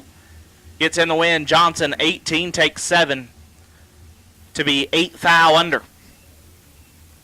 Johnson locked out. Race Kid moving on to round number 2. Tyler Merritt, left side. Dialed 477. Take on Jeff Serra. Serra dialed 480. Sandy, Utah versus Adamstown, Pennsylvania. Racing in Tucson, Arizona. Someone get me a distance there, because it can't be close. Well, and there's no direct route. Sandy. So Sandy's just south of Salt Lake, apparently. I've never been to Utah, so I have no clue. Direct route. There's northern Utah. So it's a good, pretty much the best way to get here is coming through Vegas. So it's like 6 hours from Salt Lake to Vegas, and then another 6 hours, 6.5. So a man drove a ways to get here.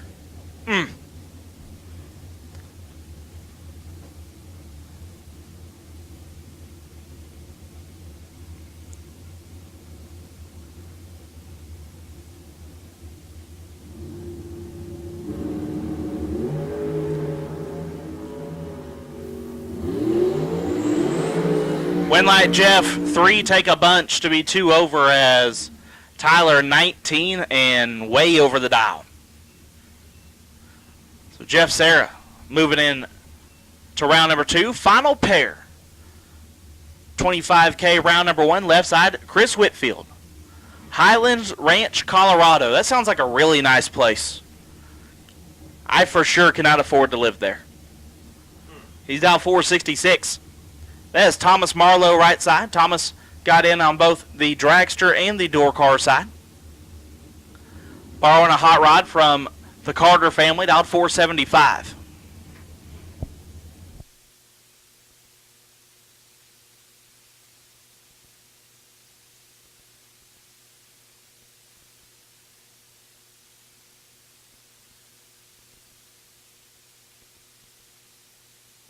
So the lanes are open for test and tune. Staging lanes are open for test and tune if you need to get some laps in.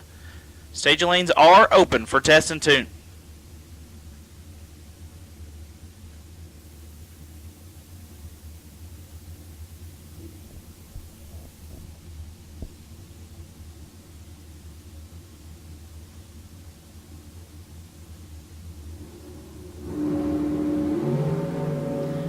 Thomas, you're in trouble, bud. This one ain't going to be good. Nope. Winlight. Give it to Whitfield. 001. He was perfect in the time run. Puts it 2 above, gets the win. Marlowe late and fourth foul under, no good. Whitfield will advance, and that'll put a bow on round number 1. Getting back into our test and tune. Be calling round 2 here shortly.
This time I'll make the call. Round 2 door cars. Round 2 door cars will take you to lanes 2 and 3. Round 2 door cars will take you to the lanes. Round 2 door cars will take you now.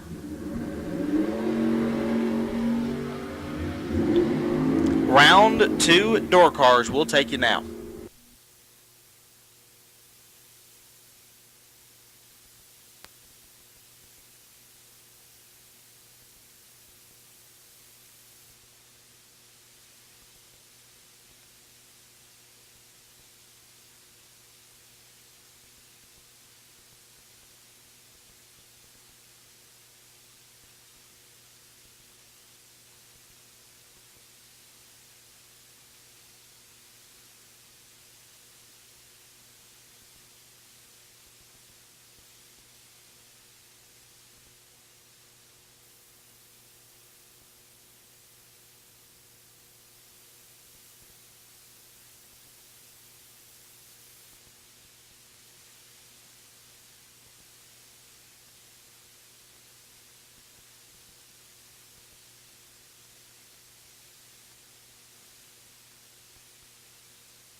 Once again, door cars, round number 2, need you to the lanes. Door cars, round 2, need you to the lanes.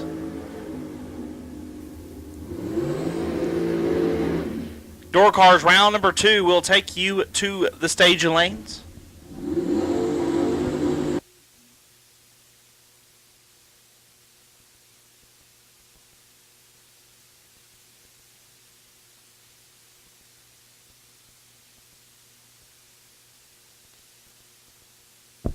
And I will now take Dragsters. Dragsters, round number 2, will take you to the lanes as well.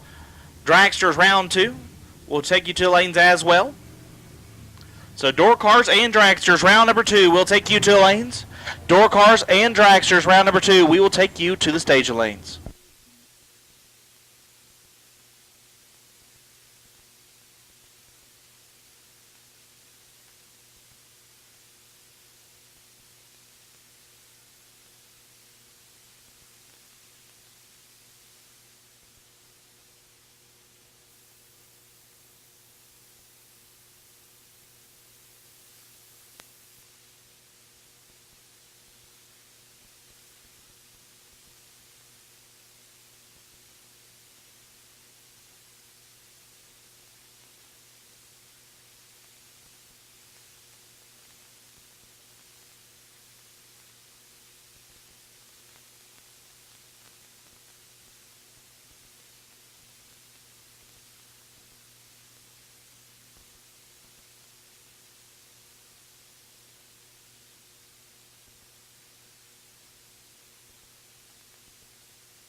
Ricky Dushel will need you to the lanes. Ricky Dushel needs you to the lanes for round number 2.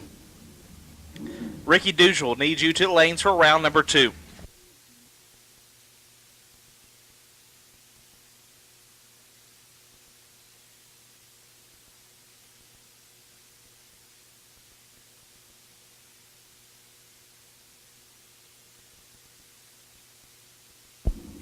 And also, once again, Dragsters round 2. Dragsters round 2 need you to the lanes. Dragsters round number 2 need you to the lanes. Dragsters round 2 need you now.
Hello, everybody.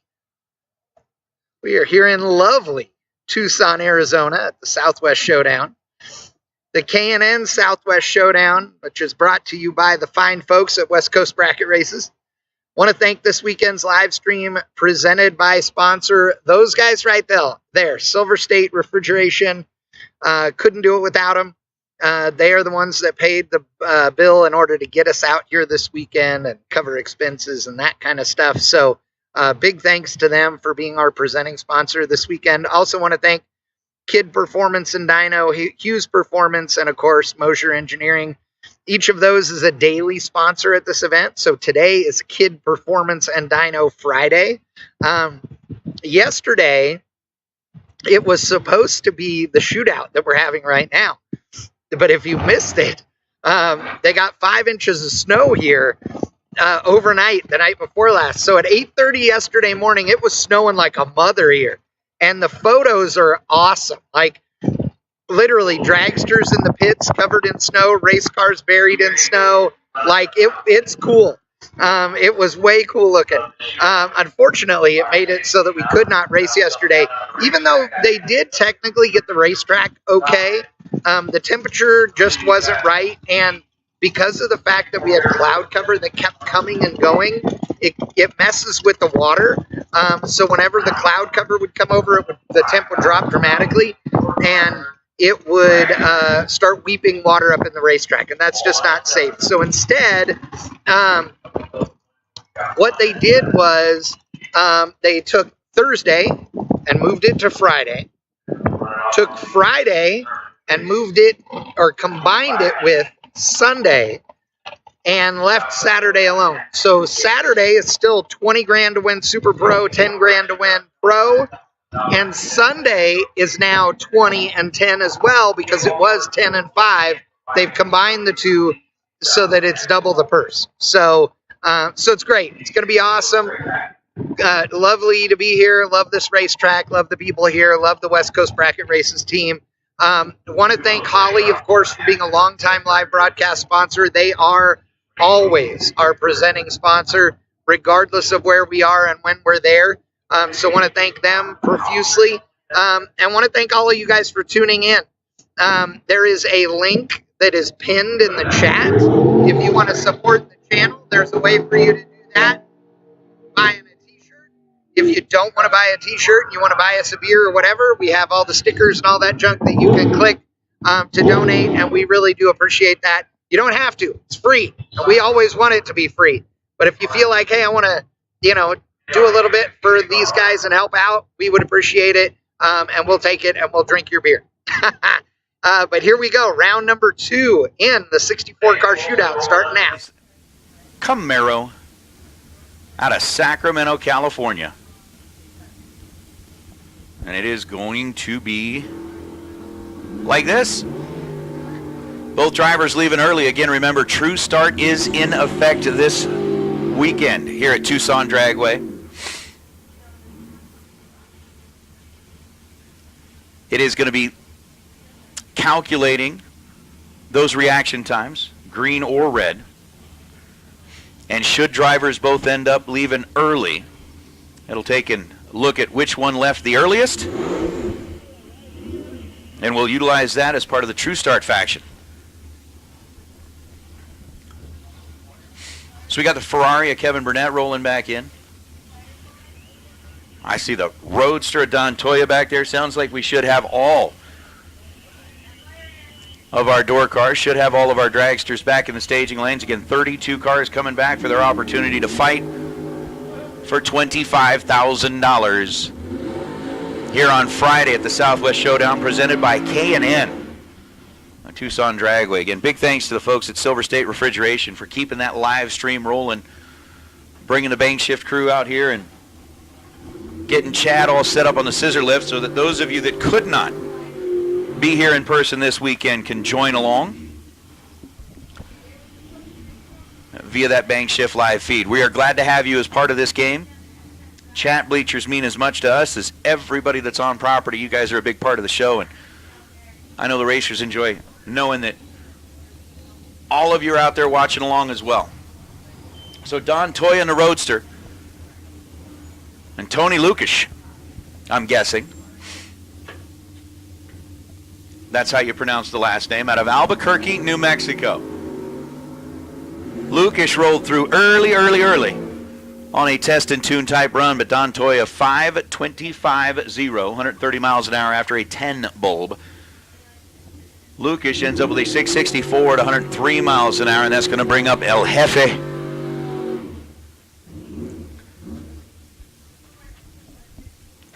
I'm not sure if that's El Jefe. What does it say on the side of El Fio?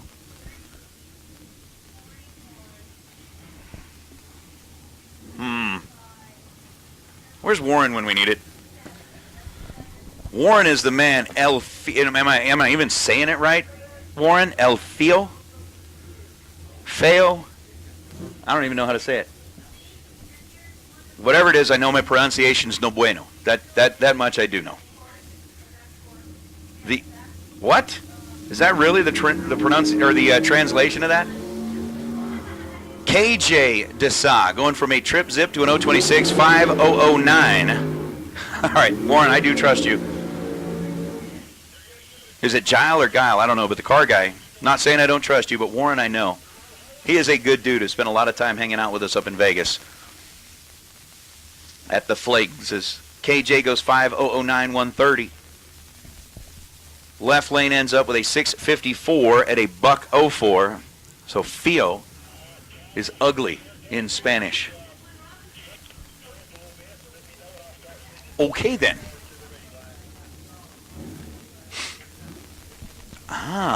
Maybe it's... I'll go with that.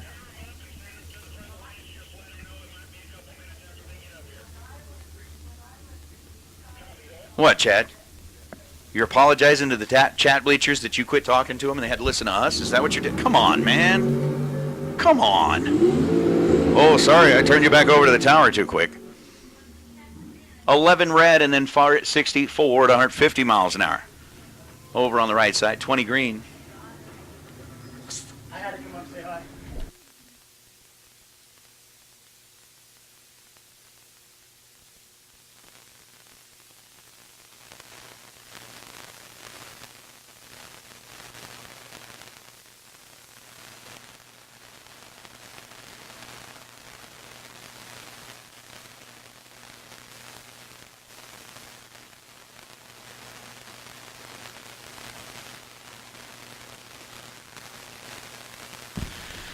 Oh.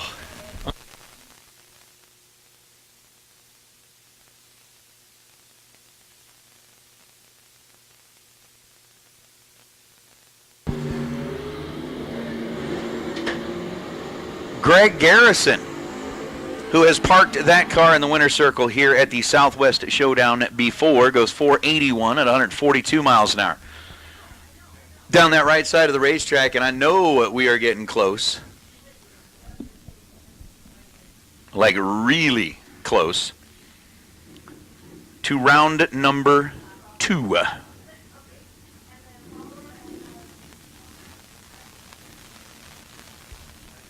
Hey, look, Mongo, to answer your question there real quick, bud.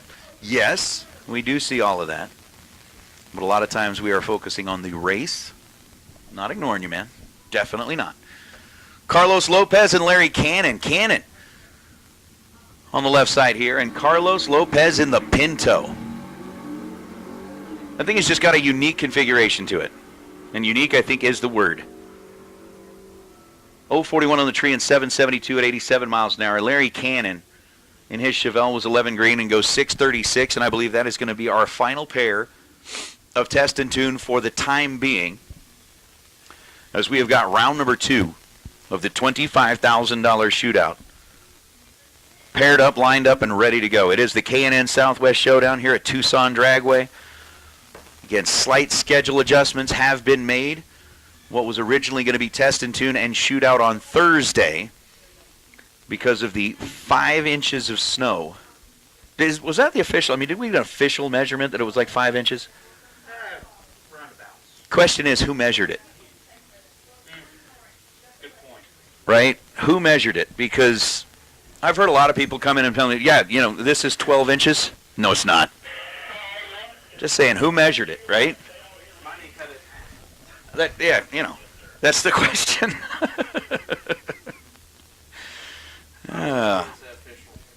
Like I said, everything, depending on how you everything up here is coming out totally clean. I don't know what you guys are hearing out there, but it's all being said with like absolute clean intentions up here. But yeah, man. So our shootout is rumbling out of the staging lanes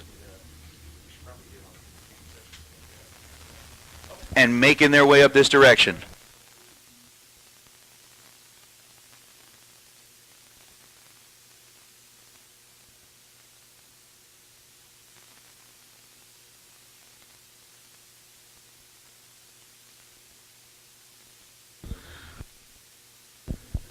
So we do have a quiet moment. I'm kind of looking down at the clock, and I was wondering why I started to feel my tummy rumble.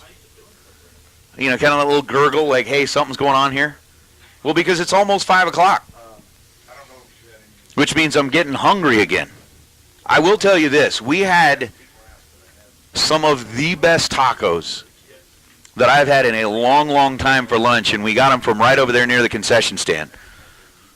So if you are feeling like, a little taco sounds good for dinner, trust me, you will not go wrong by getting over there into the and picking up something. The concession stand, they've got a wide variety, and I mean a huge variety of things to choose from. So if you don't want to, if you don't want to go make a mess in the motorhome, if you don't want to go like have something that you're going to clean up, all you got to do is stop by the concession stand. They got, sandwiches and burgers and tacos and all kinds of stuff over there. Grab yourself some kettle corn for dessert.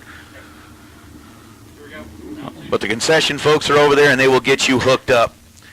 Here's what I would suggest. First of all, stick around for round number 2 of the shootout, because that's on the racetrack right now. And as soon as round number 2 of the shootout's done, then you can shoot over to the concession stand and get yourself something to eat. How about Trey Summers and Karen Snyder? Trey, originally from the West Coast, relocated into Allgood, Tennessee. Is that how you'd say it, Allgood, or is it like all good, y'all? I don't know. He is dialed in at 641, Snyder dialed in at 533, and Trey Summers is all over this one. Ends up running 647 on the 641, 600ths of a second above the dial. He was 003 on the tree, and Karen, unfortunately, was not.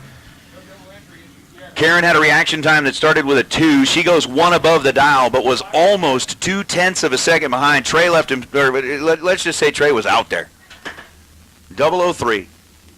6 above, taking almost 0.2 at the stripe, gets the win light over Karen, who was 1 above, is now Dennis Paz and Kevin McClellan. Middle Mac going up against Dennis, a couple of folks from that middle California area, McClellan and Rancho Cucamonga. Rolling in with a 671 up on the scoreboard for the station wagon, and Dennis Paz in the El Camino. Both of them turn it loose.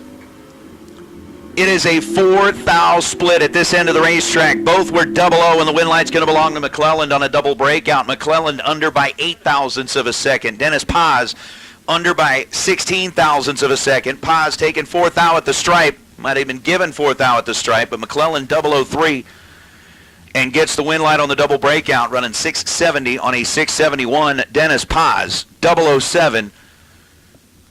And misses it by an 8th thou split down at the finish line as Keith Downing now rolling up against C.W. Hofer. Hofer, the Firebird on the right side out of Calamasa, California. 762 up on the scoreboard for C.W. Keith Downing's got a 727 up on the scoreboard, and away we go. 20th thou the split in reaction time, and at the finish line, C.W. grabs the brakes and gives it back by 3.5 thousandths of a second. Oh, CW, 764 on a 762. He's two above the dial after an 011 reaction time.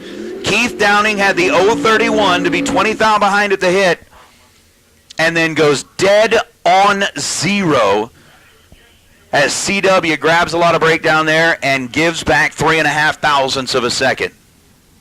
Oof. That will be something that will haunt you. It will haunt you. Here's Mr. Marlowe.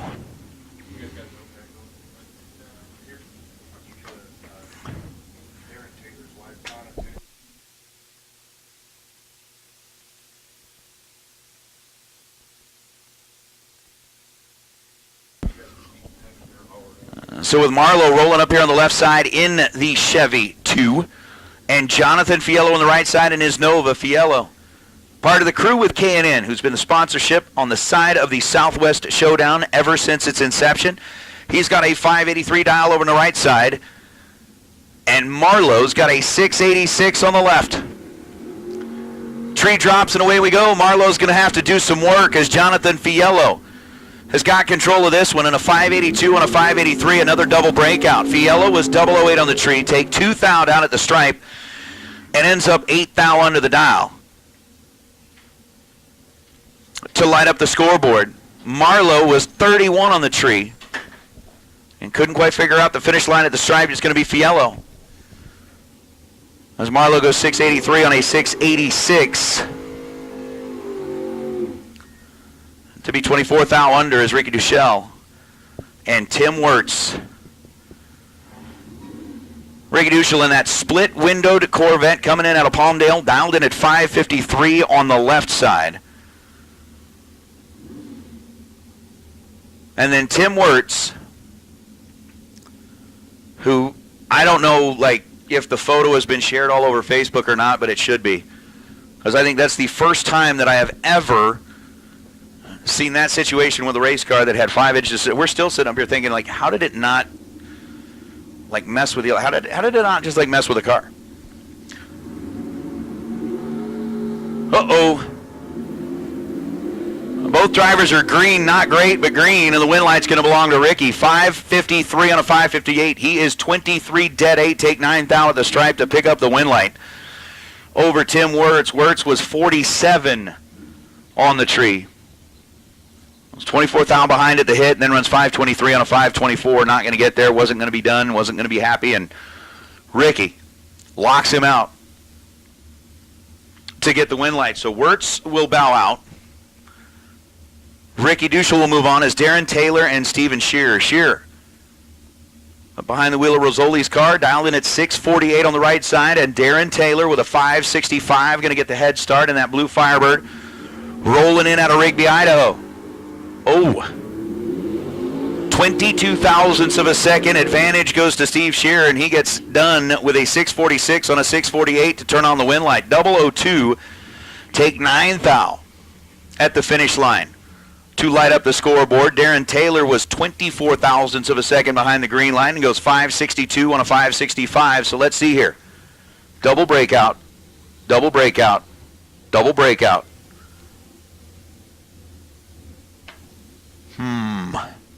Think about it. Steve Rears and Rod Taylor. Taylor on the right side, dialed 527. Rears on the left side, dialed 665. Away goes the Camaro. Here comes the Nova. Give the win light to the Montana-based ride. 528 on a 527. Taylor was 11 green. Shearer was 44, or excuse me, Roars was 44 green. So a 33 thou split at this end of the racetrack, and it comes down to a 16 thousandths margin down at the finish line as Taylor goes 528 on a 527. He's one above the dial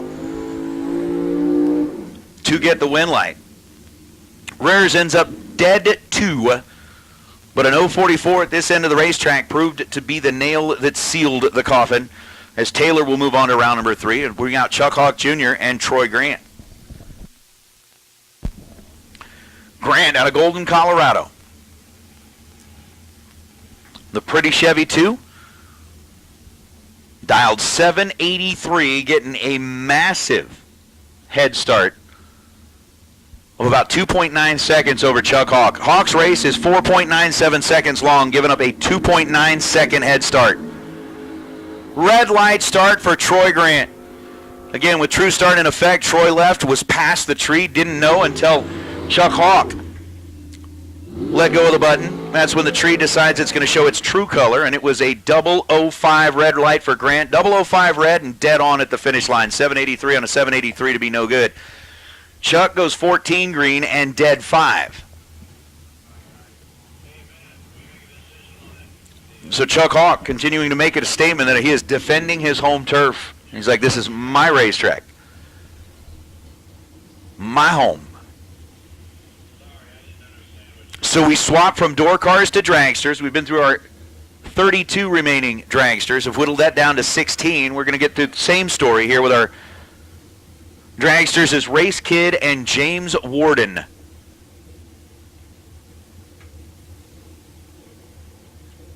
Are going to be our first two coming up. Warden on the right side, dialed 473. Race Kid on a Kid Performance and Dyno Friday. Oh! 6th out of the split at the start, and it's going to be 480. Race goes 3 total. 001 dead on 2 for a 3-pack, taking 12th out of the stripe. James Warden 007 and dead on 8. So a 10-pack on the right side, and thanks for playing. 3-pack on the right, or excuse me, 3-pack on the left side. I mean, combined it's 13 total. Really?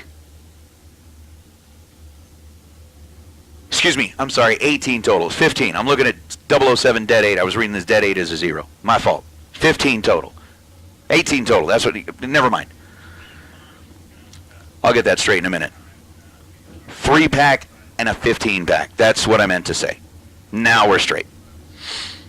Dan Lafferty, Val Torres Jr. Nice matchup here. Oh, Lafferty drops it red by 8 thousandths of a second, and Val Torres 26 green, 2 above. Gets himself a win light. Lafferty, after being red, is again dead on. That is the one thing that the trend that I don't like seeing in this racing is the red and dead on. Give it away on the starting line, run down to be dead on 2. Lafferty ends up bowing out here as Val Torres will advance.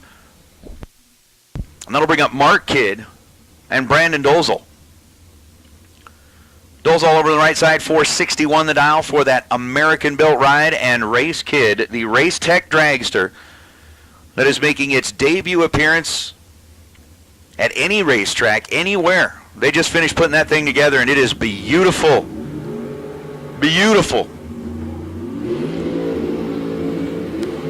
Well, Mark Kidd was 009 and got left on big time as Brandon Dozel is trip, zip, dead 8. Perfect on the tree. Taking 4th out at the stripe to be dead on 8, gets the win over Mark Kidd, who was 009. 9 on the tree, and you get an 8-pack in the other lane. That's no way to treat the sponsor. That's disrespectful. Very disrespectful. Colton Aragon, Gabe Hernandez. Gabe left side out of Hermosillo, down there in Mexico. Colton Aragon out of Grand Junction, Colorado, 482 to a 473 dial. Finish line, it's going to be Gabe Hernandez, 003 and 5 above, taking 9th out at the stripe, gets him a win light. Colton Aragon was 44 on the tree and 2 above to be 9th out behind at the finish line and exit here in round number 2. So Hernandez advancing into round number 3 is Neil Presimoni and Leroy Duran. Leroy right side out of Sun City, Arizona. Dialed in at 5'11". Neil dialed in at 495. Head start going to go to Leroy over on the right side. And it's one of those things I'm looking at where I'm from. Sun City, you got to be like 65 or older to live there. I don't know about Sun City, Arizona. Maybe Leroy snuck in. Whoop. Neil Presimoni scoop rocking down to the finish line and gives it back 6 thousandths of a second. Neil had 13th thou in his pocket leaving this end of the racetrack. He was 006, goes 2 above, rocked the scoop 3 or 4 times. I know I counted 3. There might have been a 4th one in there, but Leroy Duran, 19 green, goes dead 9 to win it by 6 thousandths of a second.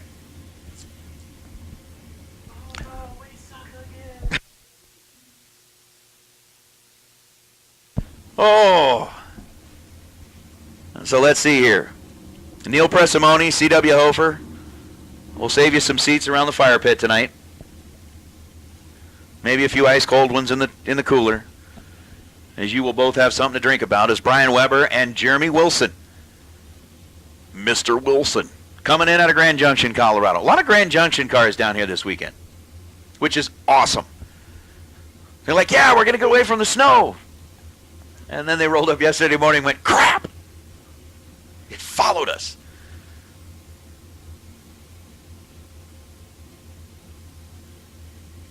That's what Canadians were thinking, too. Jeremy's dialed 466. Brian's dialed 467. Almost a heads-up race here. And only 2,000 split between them in reaction time. Jeremy 13 and dead 5 to be 18 total, getting himself a win light. Gets there second. Brian Weber 15 green, takes 6 thou at the stripe to break out by 3 thousandths of a second. So Weber checks out. Jeremy Wilson moves into round number 3 as Larry Beckner in one of the Tom Bayer rides and Jeff Serra in one of the Jeff Taylor rides. Had to start talking slower to give Jeff Serra time to get back behind the starting line because he likes to get down there and take a really close look at the finish line on each and every burnout. I think last time he got down there and actually crossed the finish line before he started backing up, which is kind of fun. No, not everybody should do it, but I'm just saying it's kind of fun. We're in, we're set, 480 to dial, and Jeff Serra is going to get himself a win line as Larry Beckner drops it red by 4,000. Oh, Beckner 004 red and then dead on 0. Jeff Serra is 003 green and dead on 0. Oh my goodness. Well, if I'd have known it was going to be that kind of party. Dang. So it comes down to a 004 red to a 003 green, and both of them are dead 0 down at the finish line. Welcome to the big show. Alonzo Sanchez, Chris Whitfield, final pair here in round number 2 of the shootout. My, oh my.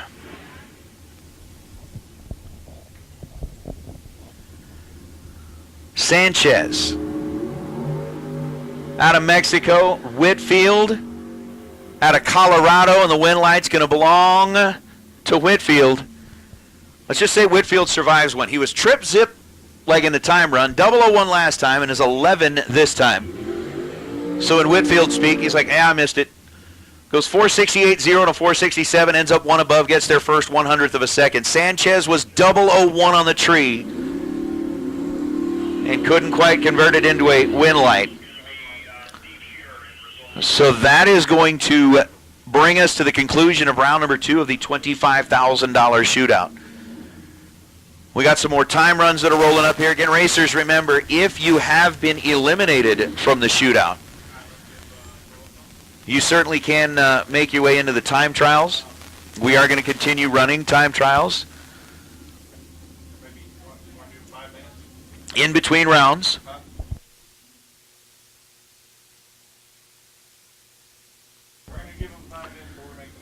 But we are going to start calling you back more and more. So we're down to, 16 cars left? I went from 64 to 32 down to 16. I'm getting closer and closer. And as we do make our way through a few more time runs, again, shootout drivers, get them chilled, get them filled, and make your way back this direction.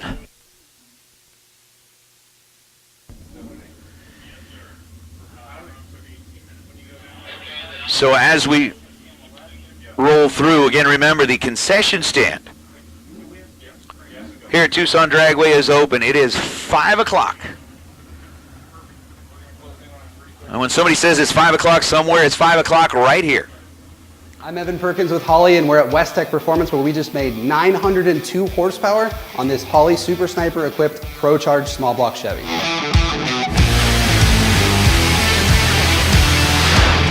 The mule for this test is a Pro Charger F1A94 equipped Blueprint Engines small block Chevy block that's got a fully forged rotating assembly. It's about 9.5 to 1 compression, aluminum heads, a hydraulic roller camshaft, Holley strip dominator intake, and it's topped with an 8-injector Super Sniper EFI system. The Super Sniper is really cool because it's got 8 100-pound injectors and a 2.5 bar map sensor, which means it can support 21.5 psi of boost or 1,250 horsepower.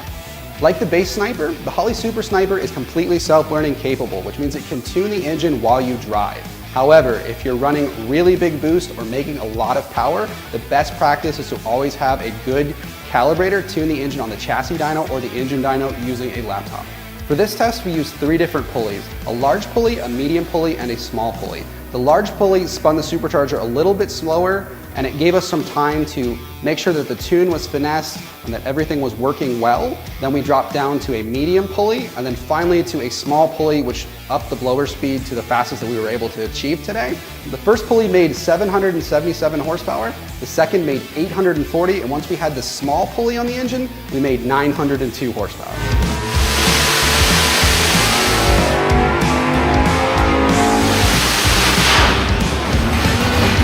Holley's top-tier EFI system is always going to be a multi-port style system, but what the Super Sniper does really well is it's self-contained, easy to tune, laptop tunable, and it can support really big horsepower by just bolting it onto a 4-barrel flange with a supercharger or a turbo. Learn more about the Super Sniper at holley.com.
So David Beckwith and Tristan Craig.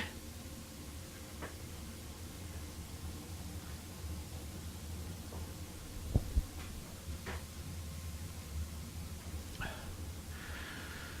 going to roll up here as we continue on through our test and tune. Again, we're going to be getting our shootout round number 3 back into the staging lanes pretty quickly.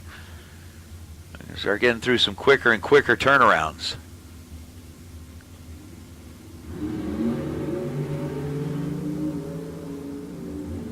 Beckwith leaves 025, Tristan leaves 012 and goes 523 at 130 miles an hour. Beckwith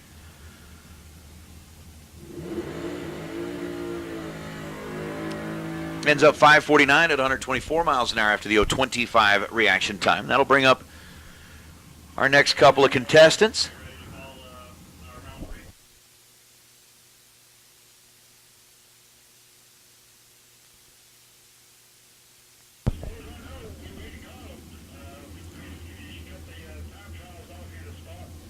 It'll also get us to the point where we are ready for round number 3 of the shootout. Door cars, dragsters, round number 3 of the shootout. Go ahead and start making your way back, please, door cars. We're going to start with you. Need you to head this way first, please. Dragsters, you'll have you right behind them. But door cars and dragsters, round 3, 25K shootout. Here's kind of the beauty thing about it. Every one of the cars that's coming back now is getting paid. You get money.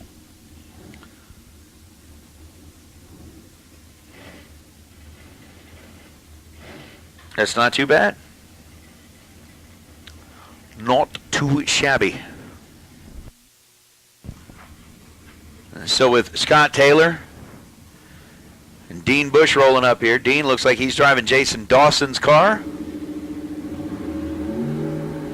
This weekend, he's 16 green. Scott Taylor's 047 red. And Dean's going to go 477 at 143 miles an hour. Scott, 688 at 99 miles an hour. Yes, sir. But again, round number 3 of the shootout. Round number 3 of the shootout. Let's get you headed back this direction. Also, racers, just a reminder that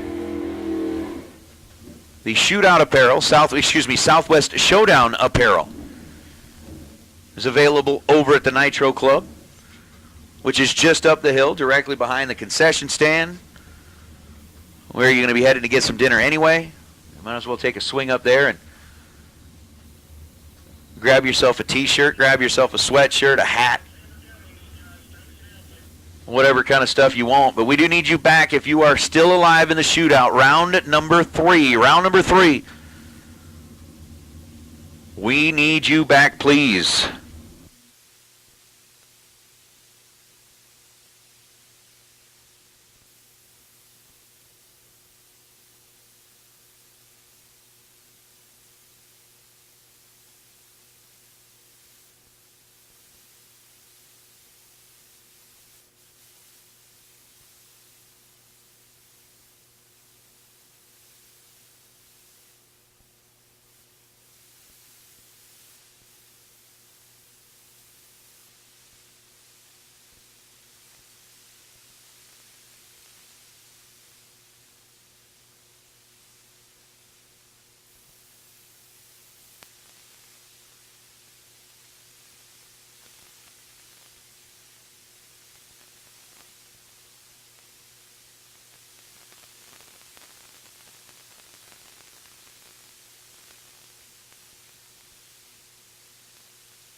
Ooh.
So on a Kid Performance and Dyno Friday, once again, round number 3. We do need you back to the staging lanes, please. Round number 3.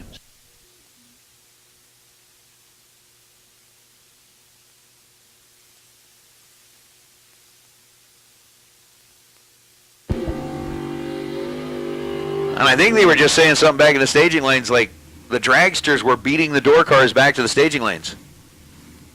Huh. All right. Be that way then.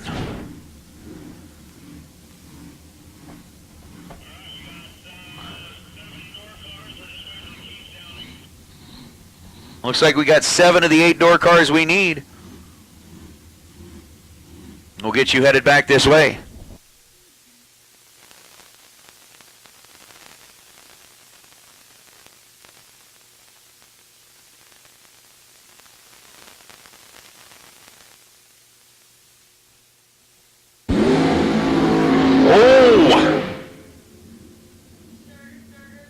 Howdy, Verminator. So for those of you that are watching along on the Bang Shift live feed, brought to you by Silver State Refrigeration and HVAC, we are not too far away from round number 3 of the shootout. Sounds to me like they've got 7, possibly now 8 of the door cars back there. Again, we started with 64. We're down to 16 total. 8 on each side. 8 door cars, 8 dragsters.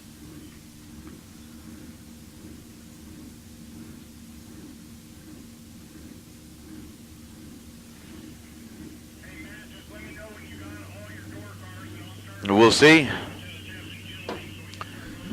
I know the door cars are going to be rolling forward here in just a minute. Bill Bollock in the Anglia. I dig it whenever Bill shows up in that car. It's just fun. I can honestly say the visibility out of that car is probably not all that great, but still, it's a fun little race car.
Oh, Harshbarger in the dragster was 12 green and 498.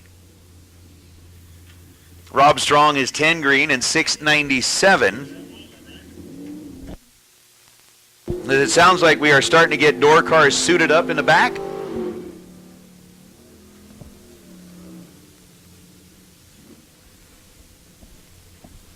And we'll be ready.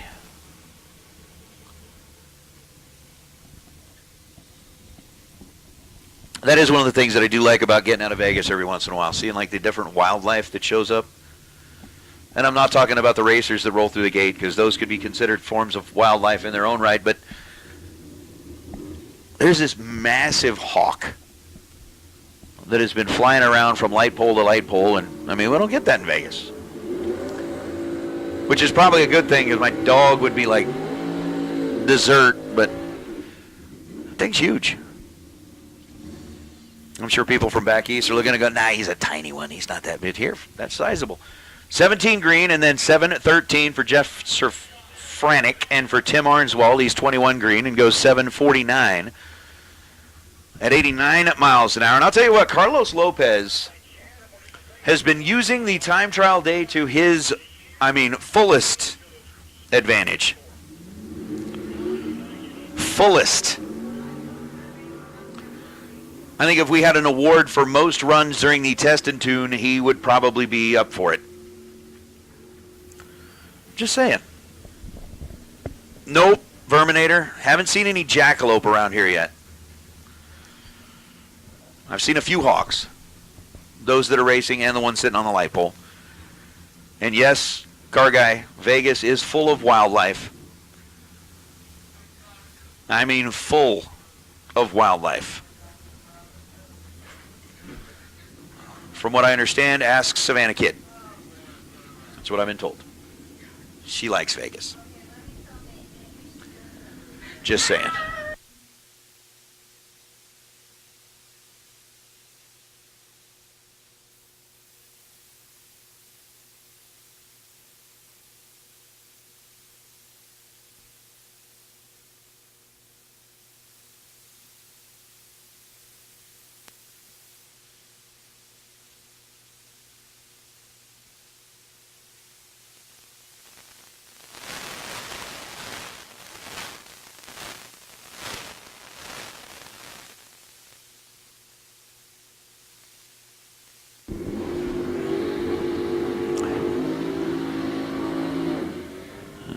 So with Sasha Hofer rolling up here in her Firebird and the Malibu over on the right side, I think we said we've got, what, 3 pair left before we get into round number 3 of the shootout. Down to just 16 left, and everybody from this point forward is going home with at least some cash in their pocket. Now it's just up to them to decide how much. You know, you're going to go home with $500, you're going to go home with $1,000, $2,000, $5,000, or if you are the one who ends up turning on all the win lights between now and then, you get to go home with $25,000 plus the Southwest Showdown Shootout trophy. Yes. So here's a couple of things. Vegas wildlife. Let's see here. What do we have? We've got some lizards, chipmunks, every once in a while. You know, lots of stray cats, which is just annoying. Honest to goodness, we do have mountain lions that occasionally will encroach into like the outskirts of the city.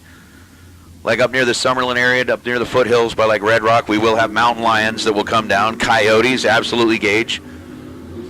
Lots of coyotes. I got coyotes running around in my neighborhood. I have seen some small hawks, like little tiny hawks. Got lots of crows and pigeons and all that, all the regular annoying stuff. I think primarily, I don't know if you get any like foxes running around. Silver foxes, yeah. But primarily down in the Strip area, it's mostly cougars. Lots of cougars running around down near the Strip. You can usually find them at martini bars and things like that. They're usually hanging out there. I'm going to start a wildlife. Cleghorn's going to start a wildlife rescue fund. Be like, congratulations. You have arrived in Las Vegas during cougar season. How many tags? How many tags would you like? All of them. Next bet. Oh, just saying. There's a few of those too. So I think we are down to our final pair.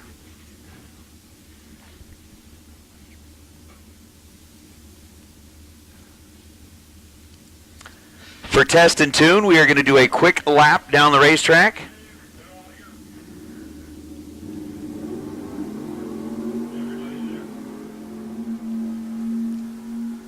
Dude, car guy, what are you talking about? It's Vegas. You're saying, hey, congrats. You know, you're in Vegas. Here's your PPE. No, you're responsible for bringing your own personal protective equipment. You need to arrive prepared. It's not like if you go out on safari, they say, hey, here's your gun. Maybe they do. I don't know. I've never been on a safari in Africa. I think you're pretty much responsible. I don't know. I don't have that kind of money.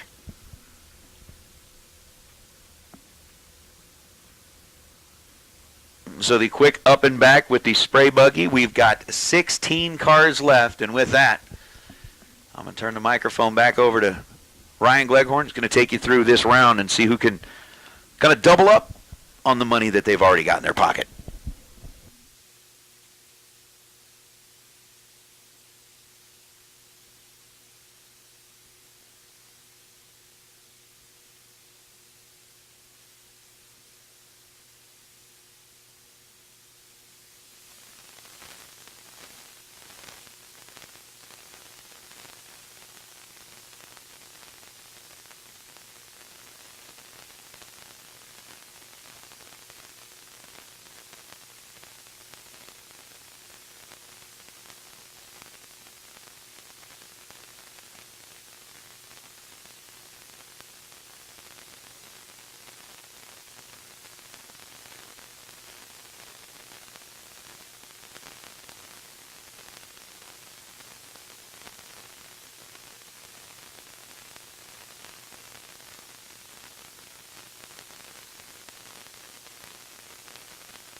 round number 3 getting ready to come at you.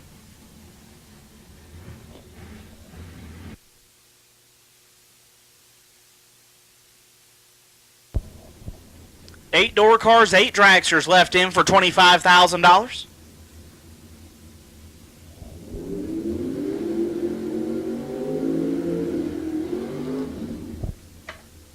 Let's get started. Left side, Trey Summers. All Good, Tennessee, the 56 Chevrolet hails from now. Dialed 641, take on Rod Taylor. Out of Kalispell, Montana. The Chevy Twice. Dialed 527.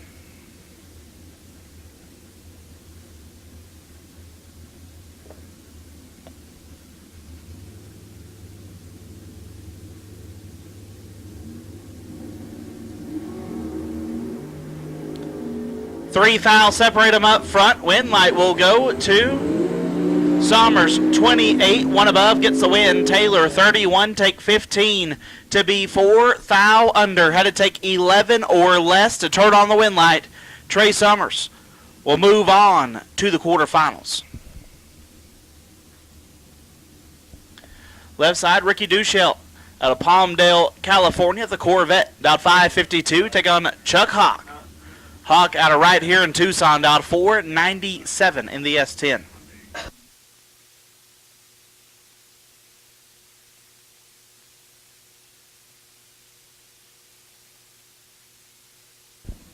Quick check of the racetrack in Ricky's lane.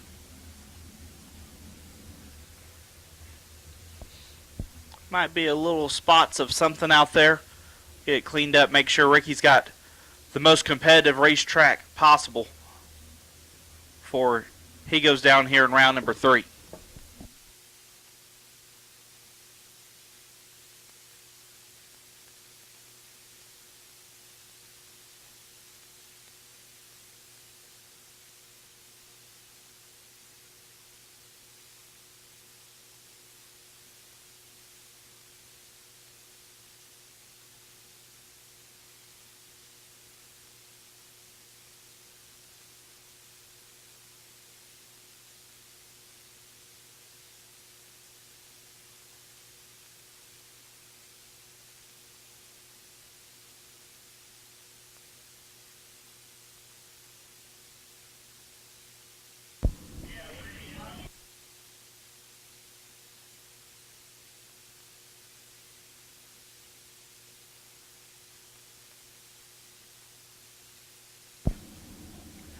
So Ricky Duchelle left side, 552. Chuck Hawk right side, 497.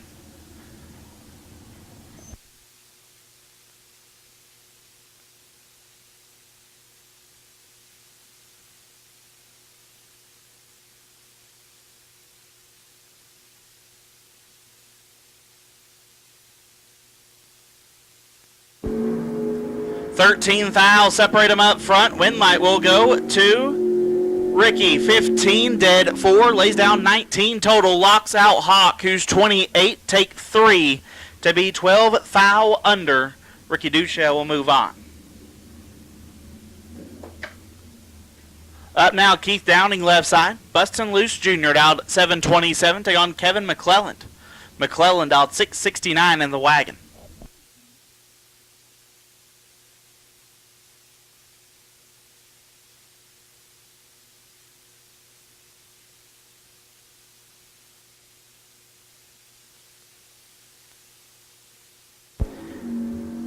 $18 fouls separate them up front. Give the win light to Downing, 2, take 11 to be 2 foul under. McClellan 20 and 9 foul under, no good. Keith Downing moving on.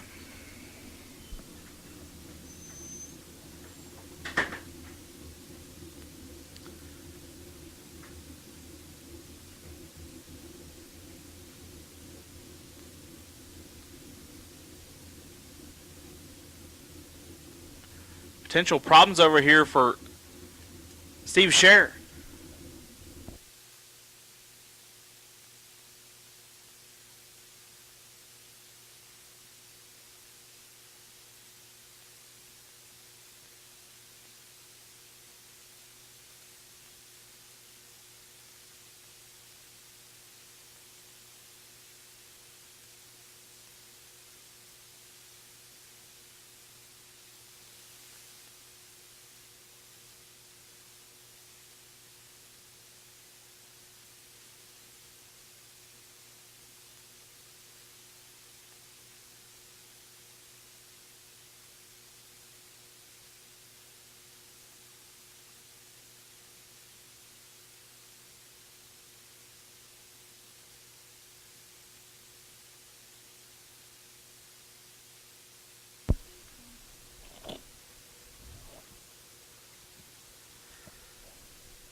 So we are,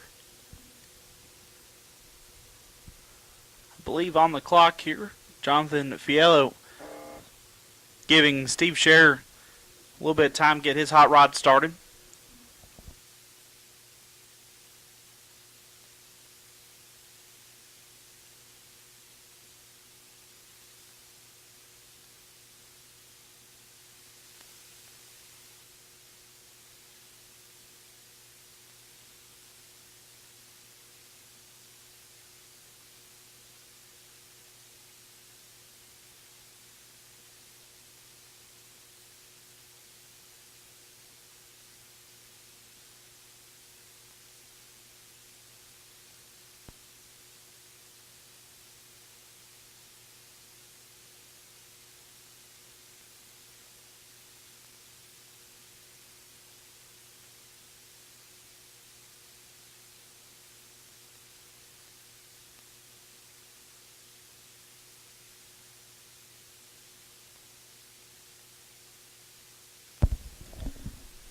Looking through our chat bleachers here while we got a little bit of downtime. Thank you, Troy. I appreciate you.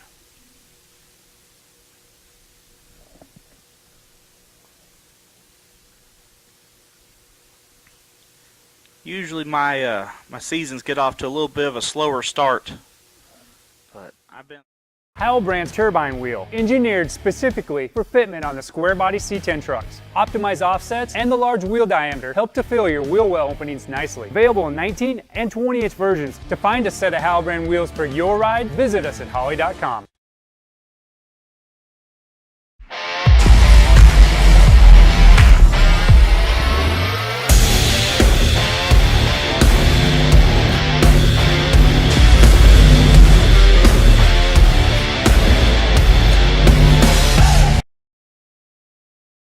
Classic car owners, make your headlights over twice as bright with Holley Retro Bright LED headlights. A plug-in replacement for those dim halogen seal beams, Retro Bright maintains that classic look and lasts 6 times longer. Stay safe and click the link below to learn more.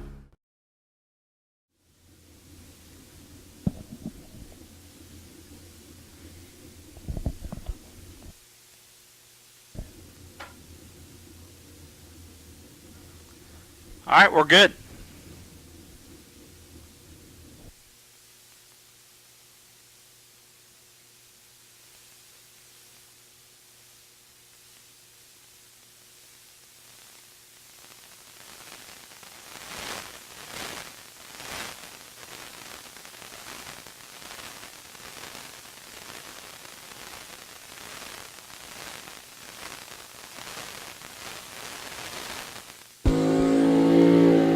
Jonathan Fiello left side out 582. Steve Scher right side out 647.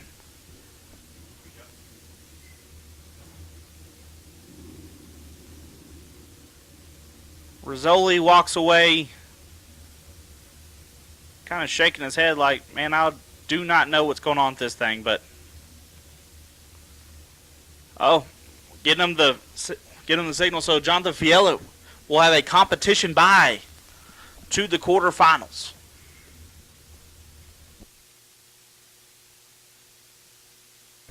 Tough break for Steve.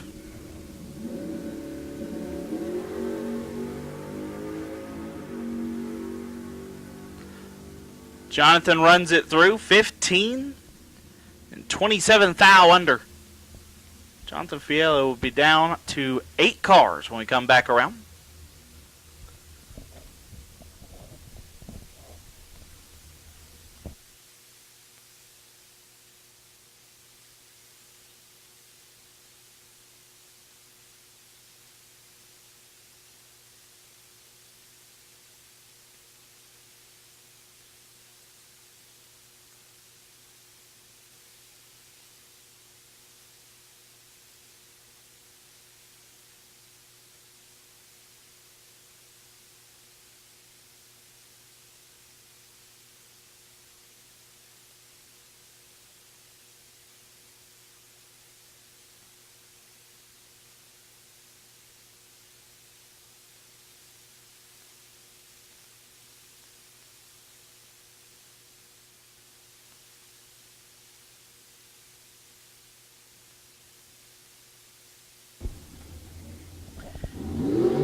And what a matchup we will start off with on the Dragster side. Left-hand side, Jeff Serra.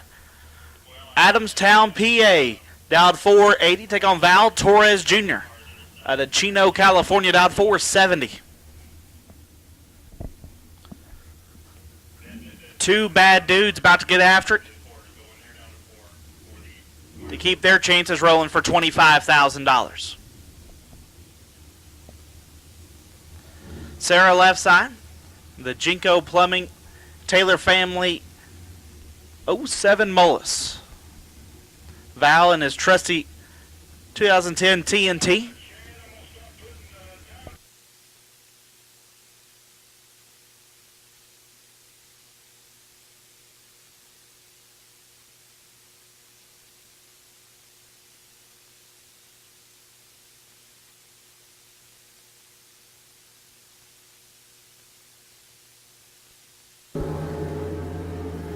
This is all Jeff Serra. Win light, Jeff Serra, 2 take 17 to be 7 thou under. Torres, 20 and 8 thou under on the drop, no good. Jeff Serra has been 3, 3, and 2. Go Dogs.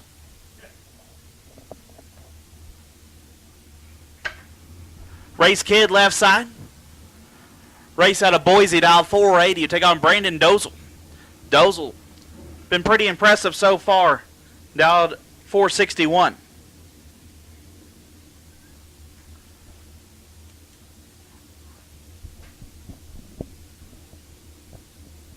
Race Kid, arguably the best racer on this side of the country, if you're asking me. The kid's impressive.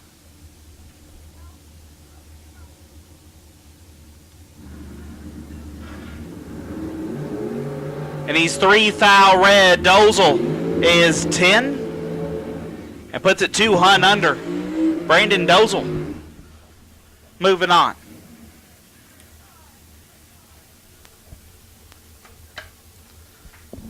Left side, Gabriel Hernandez down 473. Take on Leroy Durant. Leroy out 510.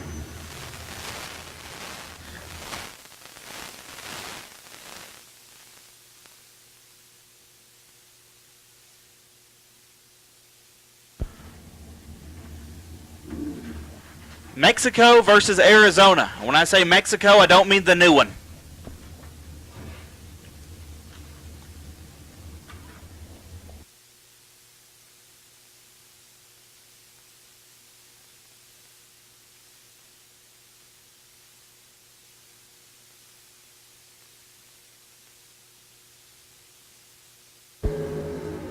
$17 thou separate them. Win light Leroy 22, take 13 to be 1 above. Hernandez 39, dead 9, no good. Leroy Duran moving on. Final pair of the round. Chris Whitfield. We dialed heads up with Jeremy Wilson, a pair of Colorado natives. Whitfield out of Highlands Ranch. Wilson out of Grand Junction.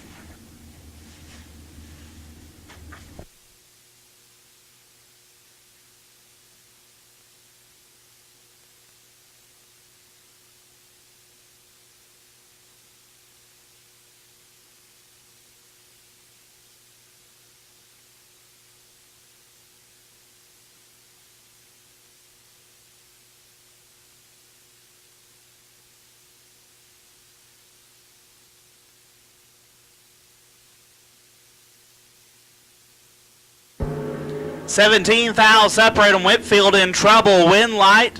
Whitfield. Ooh. 27 stops to be 11 thou under. To get 21 thou behind. Wilson 10 airs it through to be 15 thou under. Chris Whitfield will move on to the quarterfinal. That will wrap up round number 3.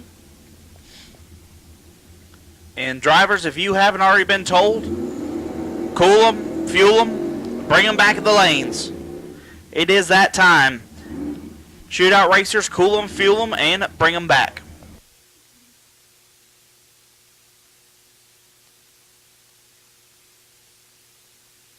as dinner has arrived in the tower. So Nate, wherever you are, food's here. And it looks pretty solid. I mean, I'm not picky by no means, but so far I'm a fan.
So you like the looks of a classic carburetor, but you want the benefits of modern EFI with the versatility of an externally mounted ECU?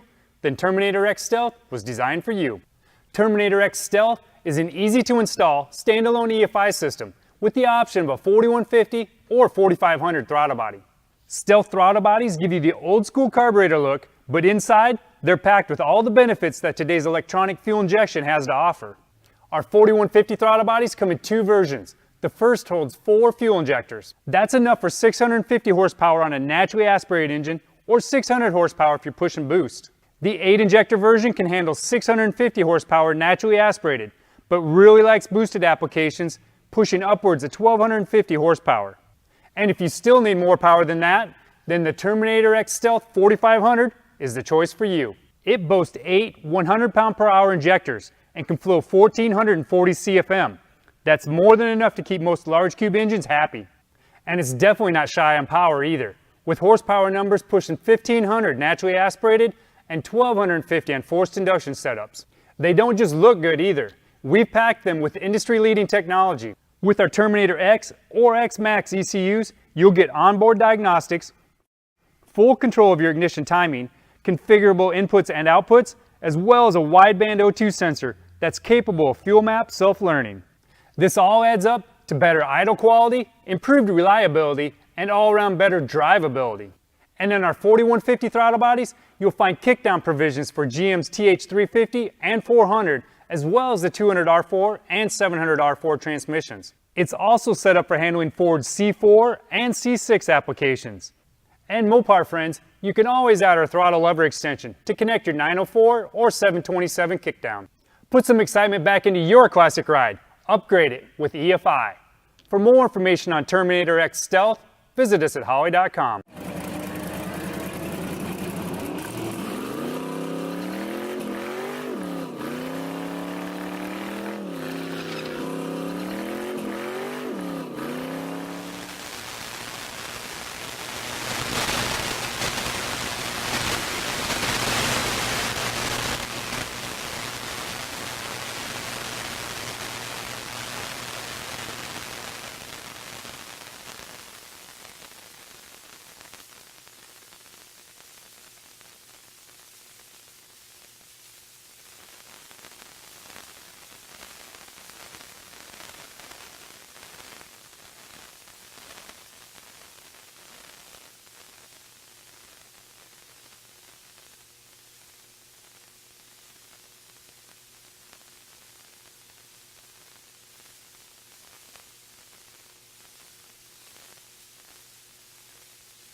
Shootout racers, need you to lanes. Shootout racers, need you to lanes. Got 2 door cars and 1 dragster up here.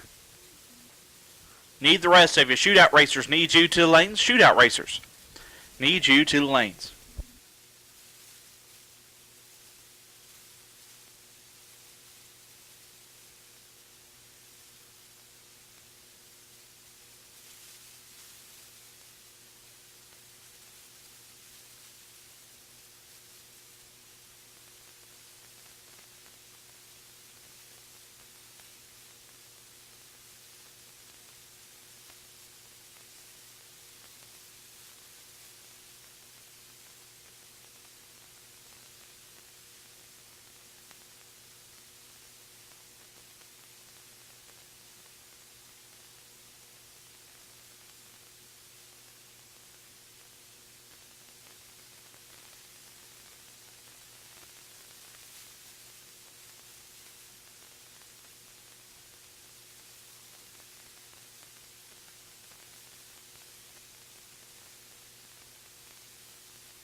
Missing 2 cars, Leroy Duran and Chris Whitfield. Leroy needs you to the lanes. Leroy needs you to the lanes.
All right, looks like all of our drivers are back in the lanes. And we're good to go on track as well. All good things coming together at the same time. Do believe we're potentially about to have a monetary discussion back in the staging lanes. We'll let them handle their business. We'll keep our test and tune rolling until then.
If you are with car number 7168, once again, if you're with car number 7168, he needs to tow back. He is stuck on the top end. Once again, if you're with car number 7168, your guy needs to tow back from the return road.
So we are down to one pair, maybe two.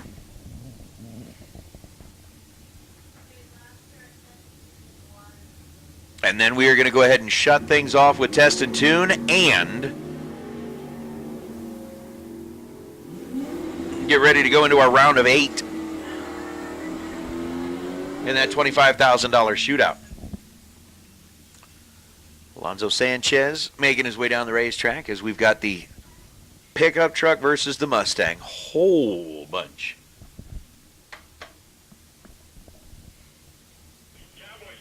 From Team Mexico competitors that have made their way up here to Tucson to compete this weekend. But you can also remember, as we are drawing closer and closer to kind of that 7 o'clock hour, I know the Ball family was going to be putting on that practice tree challenge tonight for the kids on property that are 18 and younger. Again, kind of had that whole practice tree shootout that happened last night for all of the big kids on property. But tonight the Ball said, you know what, we're going to throw something together for the 18 and younger crowd. They're going to be doing that right at about 7 o'clock. Jeff was up here a little bit earlier. Said they'll be putting it on right at about 7 o'clock, right over by the fire pit, which will be a lot of fun. So again, if you've got anybody on property here with you that's 18 or younger, they'll get an opportunity to jump into that practice tree challenge. Again, it's absolutely free. They're going to have some really cool prizes, have a whole lot of fun stuff going on, so it'll be cool for them to be able to do that. Here we go. Round number 4 of the shootout. And in round number 4 of the shootout, well, we got 4 door cars, 4 dragsters left. Trey Summers and Ricky Duschel going to be the first 2 of the door cars to determine who gets to go into, unofficially the door car final, right? Because we essentially have 2 door cars left. The winner gets to race for an opportunity to run for the trophy. As Trey is dialed in at 6.40 seconds. Trey now making Tennessee home, but originally from this part of the country. And Ricky Duschel coming in out of Palmdale, California, the split-windowed Corvette over on the right side of the racetrack.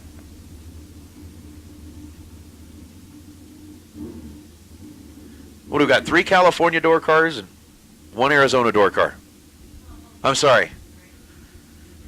Take that back.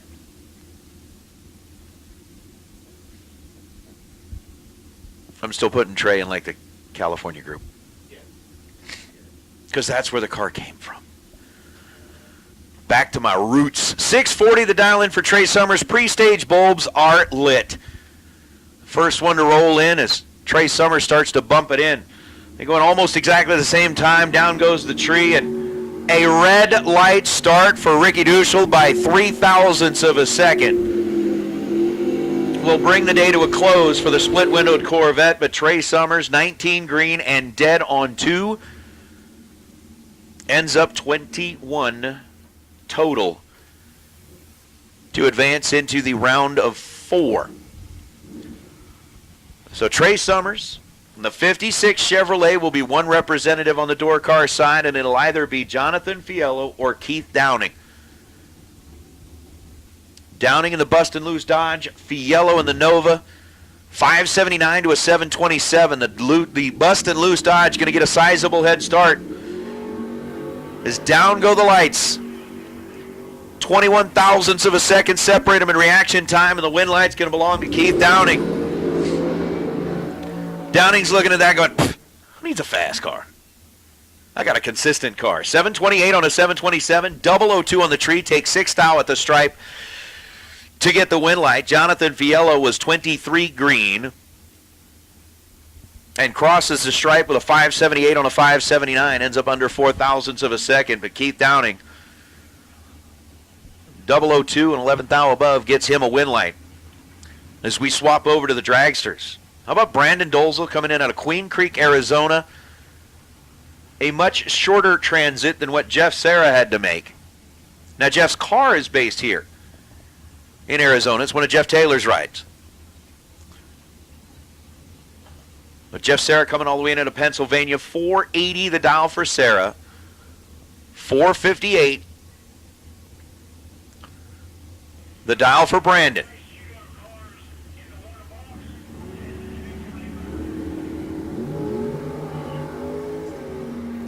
Separate them at this end of the racetrack, and the win light's going to turn on for Sarah.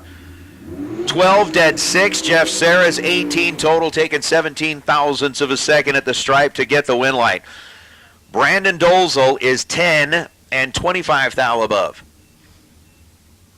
to end up 17 thou behind at the finish line. So Sarah, 12 dead 6, gets the win light over Brandon Dolzel. So Jeff Sarah will be one of the final 2 dragsters standing, and will take on either Leroy Duran or Chris Whitfield. Whitfield, who has been on fire with his lights so far, making his way through the shootout, and Leroy Duran. 510 the dial for the dragster on the right side, and Leroy 465. The dial for the Colorado-based car here on the left. Pre-stage bulbs are lit as the shadows have enveloped the starting line. It's that moment, we talked about it kind of at that little driver seminar, where the tree is very easy to see. Whomp, whomp, whomp, 467 on a 465 Whitfield. I want to say, has 17 been like his worst light of the bunch so far? Yeah. Like 17 and missed it? Technically, Leroy Duran did miss it, unfortunately, with 0:56 reaction time. And then goes 5:11 on the 5:10. So it's going to be Chris Whitfield going up against Jeff Sarah on the dragster side. And it'll be Mr. Summers and Mr. Downing on the door car side. When we come back, again, shootout drivers. Remember, we are in kind of that cool 'em, fuel 'em, make your way back into the staging lanes, that kind of quick return. Again, we're not telling you what to do. If you decide you don't want to put fuel in it, that's totally up to you. We would highly recommend it. It would certainly help. But the making your way back to the staging lanes part, yeah, we need that. That part we need. So as soon as you can, get them turned around, make your way back this direction, and Sasha Hofer, as we return to time trial activity, goes 003 on the tree.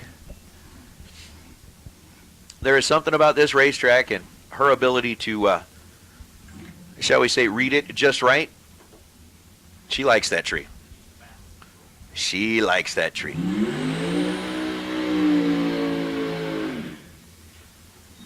So as we are in our test and tune time,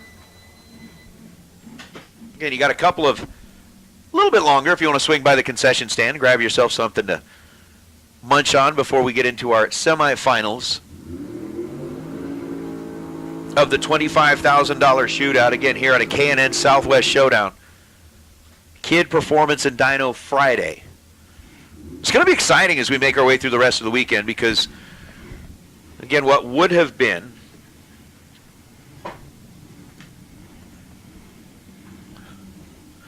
like a $10,000 payday for Super Pro and a $5,000 payday today all got shifted to Sunday because of the weather that rolled through here. I mean, the place is covered in snow. So they adjusted. Rolled the Friday purse, combined it with the Sunday purse, and now we've got 2 days. 2 days where we are going to be racing for 20 grand in Super Pro. Tomorrow's Hughes Performance Saturday, again, we'll be racing for $5,000 in Pro, 20 grand in Super Pro. And it's going to be pretty awesome. 498 after an 031 reaction time for Harshbarger. Here's another guy coming out, going to be take full advantage of today's time runs. Andy Taylor has been down this racetrack a bunch of times. I believe he was into that shootout. Bill Bollock and the Anglia, same deal. Bollock coming in at a good year. Arizona.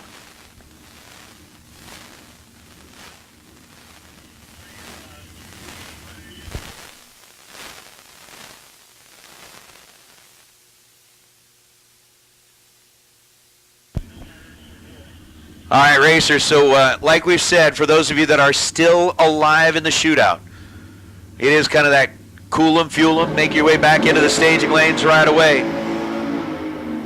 When you do make your way back into the staging lanes, we want to go ahead and get you to roll all the way up to the front of the lanes. They are waiting for you up there, so just take them all the way to the front in the lanes that you've been using. So again, for our final four, 2 door cars, 2 dragsters, we'll get you turned around and headed back this direction. Please.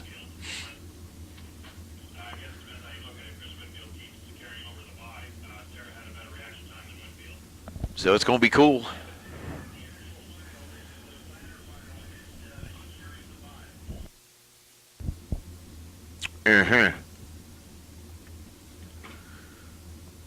We got Mark Darso.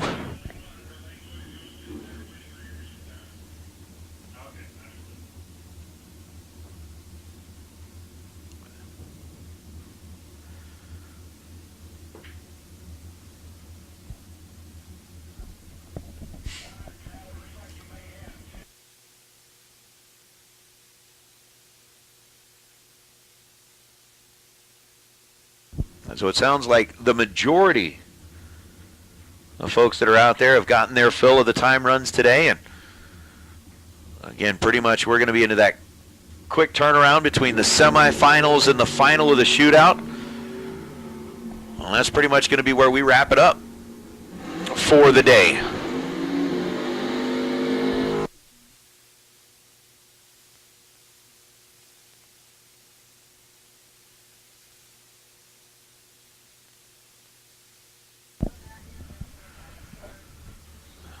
We got a pair left here. We got a couple of singles. They're going to make their way down the right lane. And then at that point, for those of you that are listening in the online realm, again, thanks to Silver State Refrigeration and HVAC for sponsoring that live feed. Having the folks at Bang Shift out here. I guess after we get through those singles, while we're waiting on the rest of the cars to make their way back here, you guys will have to listen to, get the opportunity to probably spend a little time chatting with Chad online, which will be cool. That'll be really cool. Stephen Leakey, the Malibu 55 green, and then goes 678. Larry Cannon was 6 style quick on the let go, and then runs 632 down the racetrack. Tim Arnswald.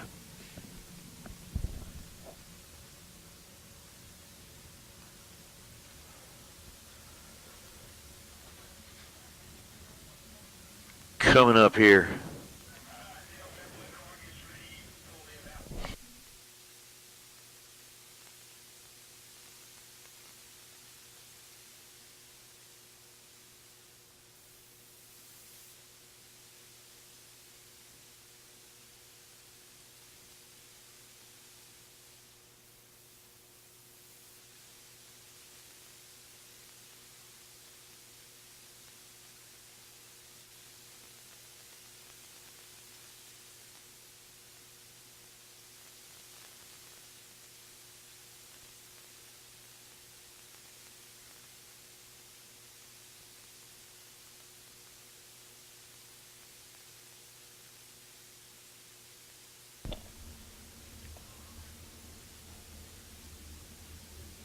And this will be our final test and tune car. Once again, we need our 4 that remain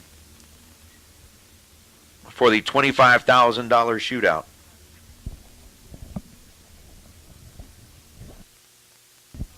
To make their way back into the staging lanes. Please.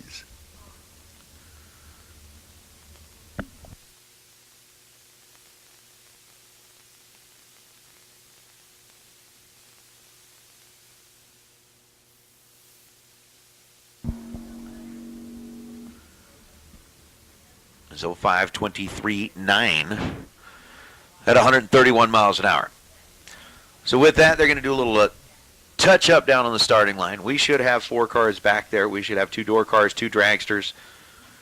Again, big thanks to the folks at K&N for their continued support, sponsorship of the Southwest Showdown. Thanks to Silver State Refrigeration and HVAC. Again, it is a kid performance and dyno Friday, and I'll tell you what. You want to talk about a family that is absolutely dedicated to the sport of drag racing? That is the Kidd family. They will pretty much hook you up with just about anything that you need. Of course, with them being on property, if you're thinking about trying to do a little bit of a freshen up or something like that, go talk to them. Those that use them already know that they provide some of the best service out there. And the fact that they turn around and support the bracket racing here on the West Coast, it's just a really, really cool thing. So thank you very much, Mark, and the entire family, for all that you continue to do for those of us out here at the Southwest Showdown. We really appreciate that.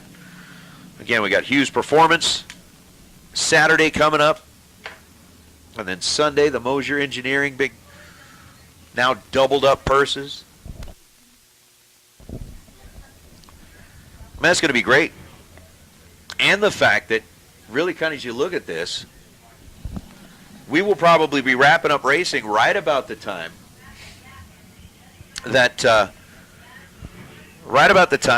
they're going to start that reaction time challenge for the kids down here at the fire pit. Jody George, Trey,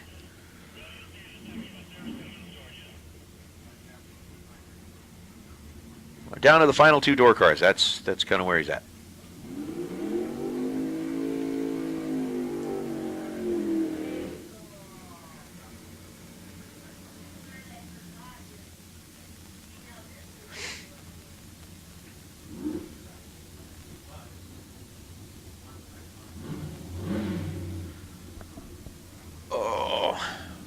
There are some gorgeous cars out here. I agree.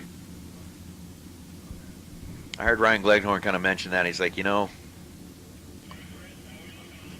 as we were talking about, West Coast, East Coast, all of that kind of stuff. He goes, you guys are used to seeing just essentially a car show out here whenever you roll into a drag race. I can't complain about it because, yeah, that's very true. We have been blessed to have a lot of really beautiful race cars out here in this part of the world. And we certainly appreciate that. How about Tanner Taylor? In the Mustang going 677, 101 miles an hour. So, okay, well. Had a few more time runs that snuck in there. As Harshbarger is up 501 at 136 miles an hour.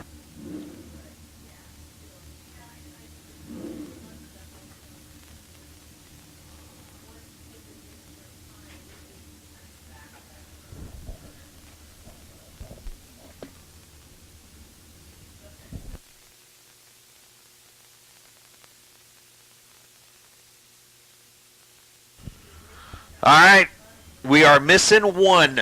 We got 3 of the 4 that we need. So if you are the one, you know who you are.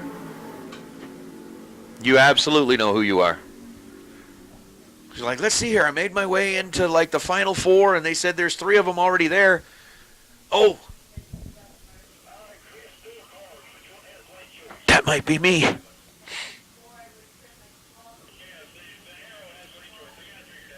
So, yep.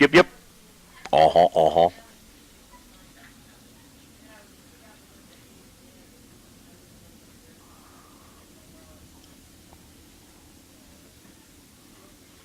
Oh, I like it.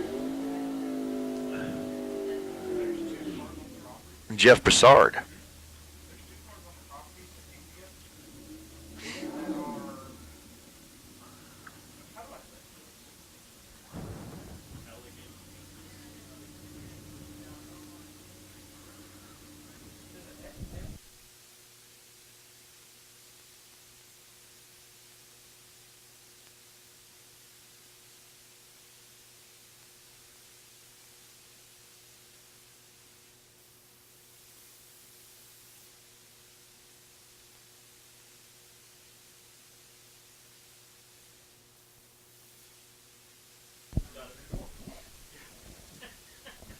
Broussard.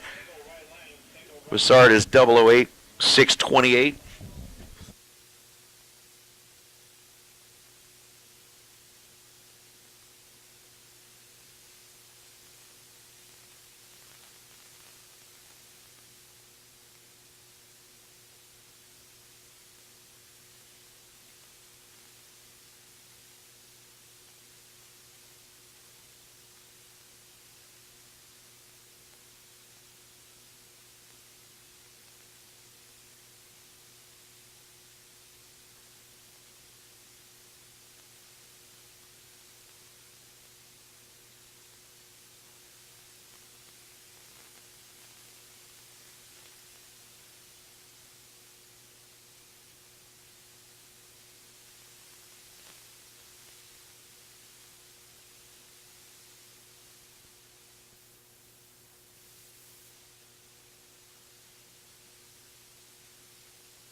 Oh, goodness.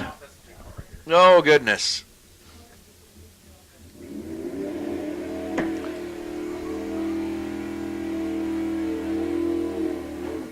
I understand that, Chad.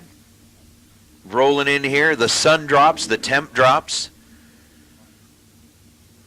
And we are going to get this thing handled and squared away. I will say this, though. One thing about this part of the country, when you say purple mountains majesties as the sun goes down, they are bright purple. You gotta love it. You gotta love it.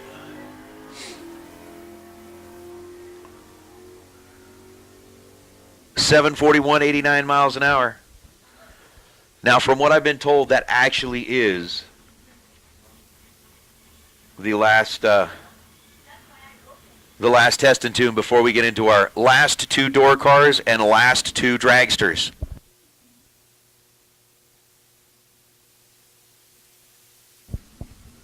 Oh, yeah.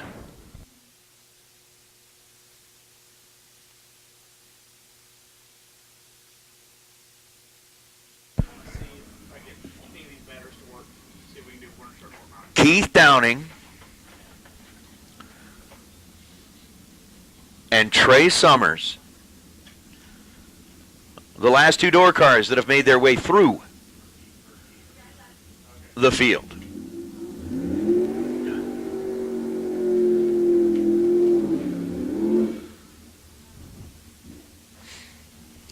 And while Keith Downing is not going to see the biggest head start that he's seen so far, making his way through the field, he is going to still get a bit of a head start, as his 727 is going to match up against Trey Summers' 640. He'll get 0.08 of a second head start as Trey, out of the water box, already finds his way up to the pre-stage bulbs. Keith Downing in the bustin' loose Dodge over on the left side. He's got the stage bulb lit. We're ready. Tree drops. Here we go. Woo! Not much between them at this end of the racetrack. 3 thou is the difference, and the win light is going to turn on for Keith Downing. 12 dead 7. He's 19 total, taking 0.05 of a second at the stripe to get the win light over Trey Summers. Summers was 009 and 15 thou above. So Trey was just a tick better at this end of the racetrack.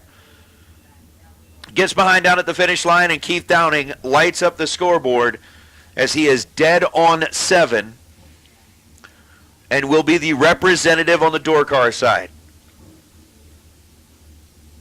So it'll be interesting to see the split. So we got a 727 door car. Make it a 720 door car. Going to be taking on either Chris Whitfield with a 465 dial or Jeff Serra with the 480 dial.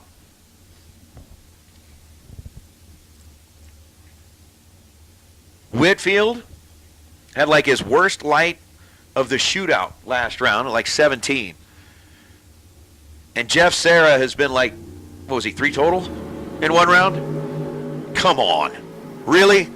Fourth out, the difference in reaction time, and the win light is going to go to Chris Whitfield. Whitfield, 006. Jeff Serra was 002. Whitfield goes 465.9 on a 465, so 6 dead 9.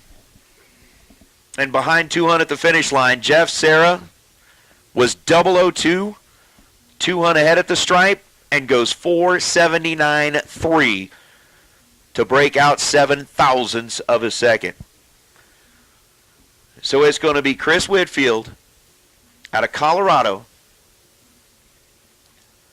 going up against Keith Downing in the Arrow. So it's going to be like a 720 door car versus a 460 Dragster in the final round of the 25K shootout. That's going to be fun. That's going to be a lot of fun. So we're going to give them just a quick minute to get back into the staging lanes, get it turned around. We'll get our finals back up here. Again, coming up at 7 o'clock tonight, we're going to have the reaction time challenge for the kids, 18 and younger, that the Ball family is going to be putting together. And racers, before we kind of start wrapping things up here, I want to remind everybody that tomorrow morning, pretty much the same scheduled start time. We'll be starting about 9 a.m. on a Hughes Performance Saturday. We'll be racing for 20 grand in Super Pro. We'll be racing for 5 grand in Pro. And everybody's going to get a time hit in the morning. So we will do a round of time runs in the morning before we get into round number 1 of eliminations. Then we'll race our way through to determine who gets to hoist that first quote-unquote main event trophy of the weekend. And then remember, Sunday, we're coming back with the doubled up money where they rolled Friday's purse into Sunday. And we're going to be racing for even more. Again, as it shows on the flyer, buybacks for tomorrow. You are going to have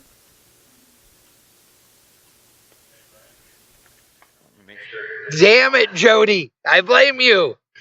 No, I'm kidding. Everybody, well, I don't know. Everybody doesn't know, but there are lots of people out there that know that Trey is a friend of mine and his family.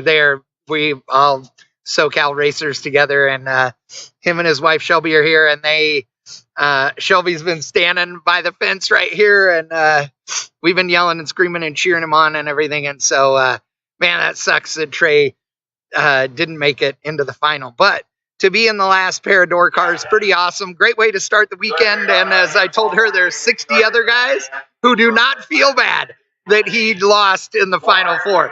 So it's all good. But it is getting cold. Like, I'm getting sniffly because it's cold. The sun is going down, as you guys can tell. It's beautiful here.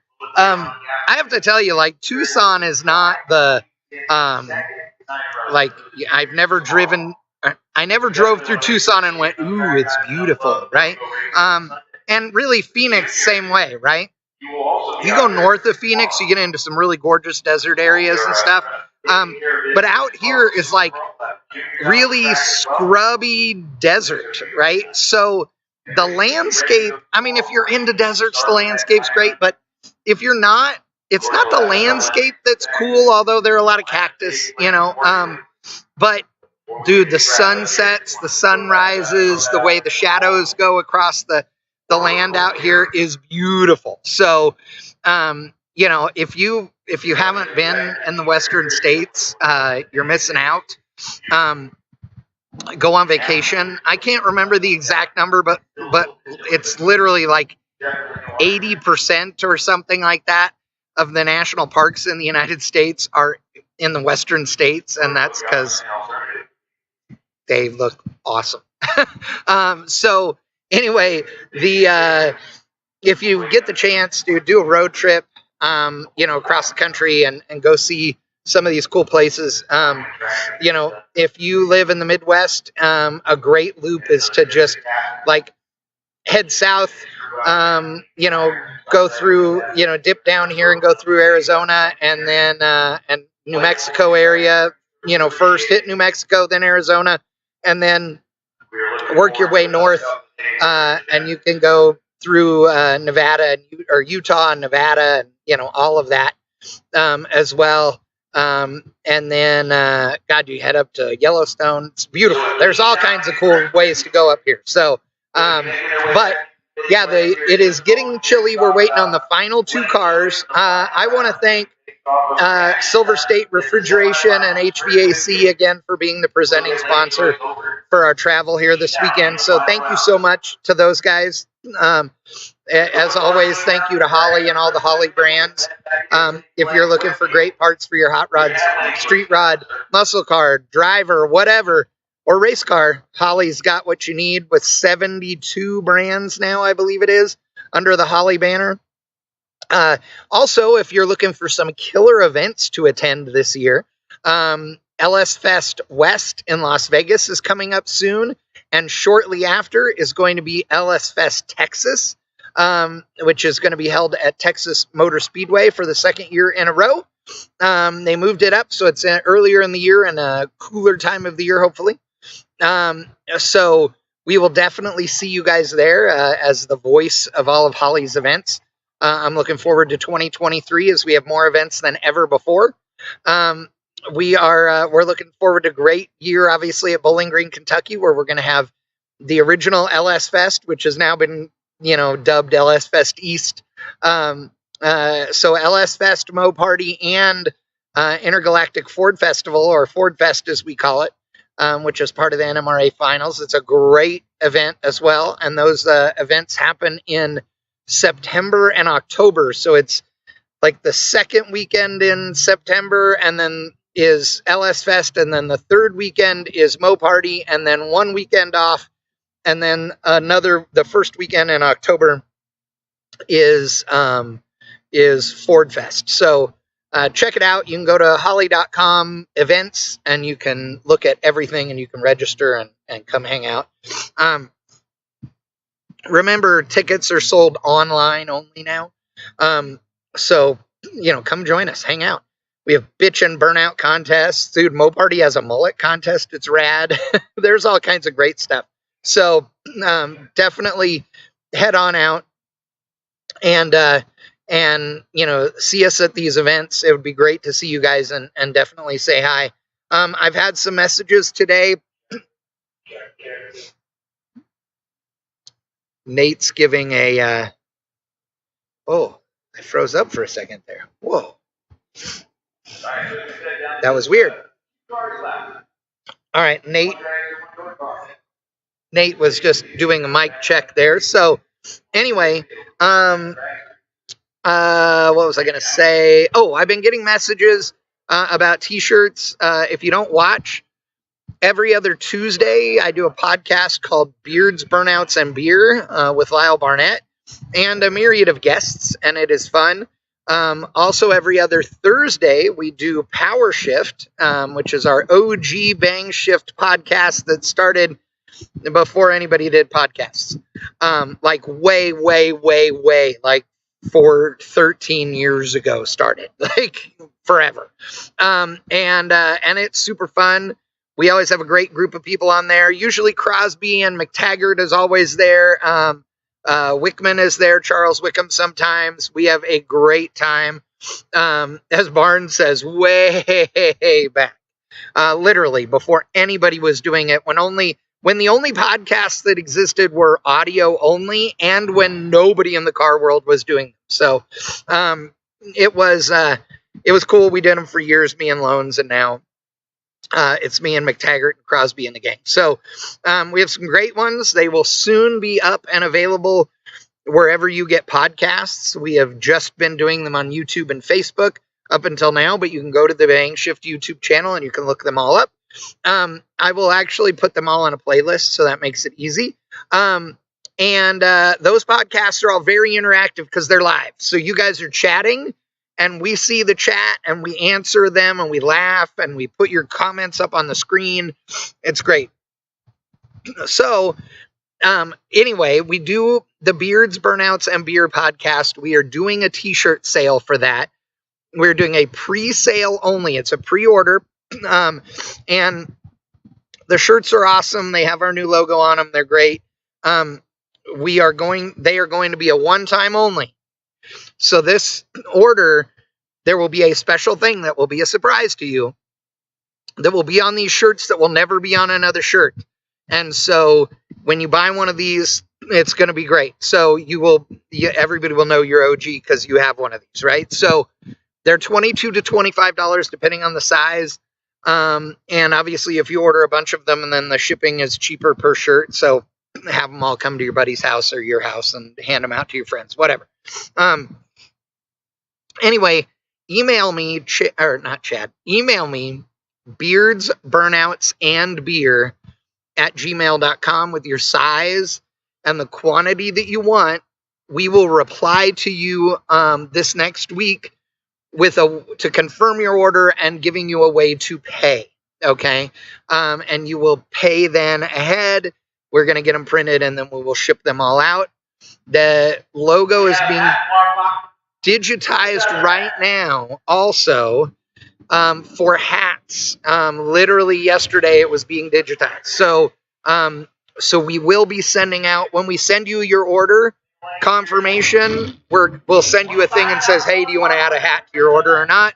And then we'll be making announcements that the hats are available too and people can buy those. So anyway, all kinds of great stuff going on. Thank you so much for supporting the channel and the podcasts and everything else. There are some new things that are going to be happening on the Bang Shift YouTube channel this year. There's going to be some other content that we are going to start adding to this channel. And that means besides obviously, bracket races and drag races of all kinds, including the Spring Fling Million, which is coming up soon, all your favorite drag and drive events, etc. But we are also going to be doing some other stuff. We're going to be adding some shorts, which I know is a new YouTube thing. We're going to be doing shorts. We're going to be doing some other kinds of video content that is not just live. But if there's stuff you'd like to see on Bang Shift, leave it in the comments under one of our videos, or email me, chad@bangshift.com. Anytime any of you can email me. Again, it's chad@bangshift.com. There are plenty of guys that watch our live broadcast, like Lycan and those guys, who know that if you email me, I'm not saying I'm going to respond to every single email. Okay, it depends on what you say and how busy I am. But I'm pretty good about responding to folks on their emails. So, we want to open the dialogue. We want to give you guys what you want. If there's other stuff you want to see us do a live broadcast on, if there are events that you go, dude, Chad, you should be doing this live, and you know the people at that event, hey, hit me up, hit them up, tell them to call me, give them my email address. Again, it's super easy. It's just chad@bangshift.com. Cannot be any easier than that. I want to thank Kid Performance and Dyno, Hughes Performance, and Mosier Engineering for being daily sponsors. Today is Kid Performance and Dyno Friday. I want to thank Silver State Refrigeration and HVAC again for being awesome and being a presenting sponsor for us here this weekend. Remember that we are going to have big money, right there. Tomorrow, Super Pro, 20 grand. Pro, 10 grand. Sunday, Super Pro, 20 grand. Pro, 10 grand. That's right. Saturday and Sunday, both 10 grand for Pro and 20 grand for Super Pro. That's because we combined the purse from today, what was supposed to happen today, because the 25K shootout was supposed to happen yesterday, but we had 5 inches of snow here. So this is the Four Seasons drag strip. There is no doubt about it whatsoever. And the crew here, Jim Hughes and all of the crew here, did a great job yesterday to get this racetrack. Really, it was ready to race yesterday afternoon. Unfortunately, because of the fact that we had really hardcore clouds and then sun and then clouds and then sun. I know this sounds weird. And if you don't spend time at a racetrack or places with big parking lots, you probably wouldn't realize this. But the water that's right under the surface, if the sun is out, it will keep that water away. But if the cloud cover comes over and it gets colder quick, it weeps that water up through the racetrack. So that's what it was doing. And honestly, I'm sure we could have waited and gotten it to where it wasn't a problem, but the temperature would have been so cold that it really wouldn't have been of any use for any of the bracket racers for the weekend, because it was conditions yesterday they were never going to see otherwise. So instead of letting those guys all do test and tune yesterday, which wouldn't have given them any value, we made it so today was their test and tune day, and today was the shootout day, and tomorrow, again, 20K and 10K. Sunday, which was supposed to be 10 and 5, we made that double to 20 and 10 by taking what should have been the normal Friday purse and adding it to it. If you're confused, I'm sorry. I think that's as clear as I can make it. But we got great drag racing in today. The sun is going down. The lights are on. We've got to have the lights on. We have one pair of cars left to go. I hear 2 cars running. We got a door car versus a dragster for 25 grand here at the K&N Southwest Showdown. Man, West Coast bracket races, if you're not going to their events, you are missing out. These are great bracket races, and they are super duper fun, and we are thrilled to be a part of them. I'll be back after this word from MSD. Redesigned from the ground up, MSD's Ultra 6A boasts a significant size reduction, making it 60% smaller, 50% lighter, and 35% more efficient. Find out about MSD's latest products at Holley.com.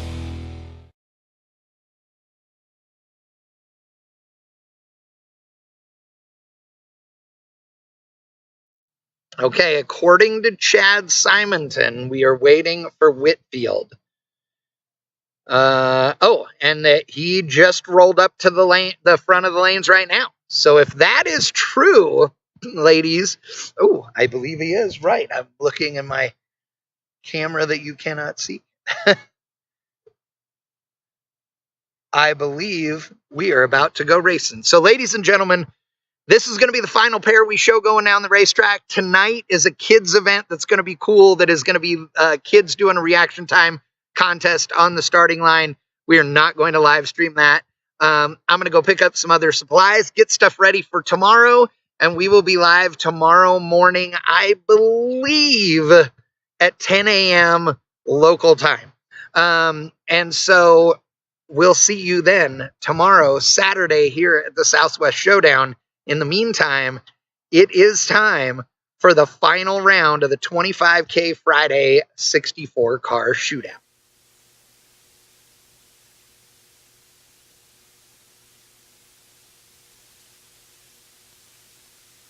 All right. So conversation has been had. Drivers are suiting up now. We are moments away from your first final round of the weekend.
Here we go.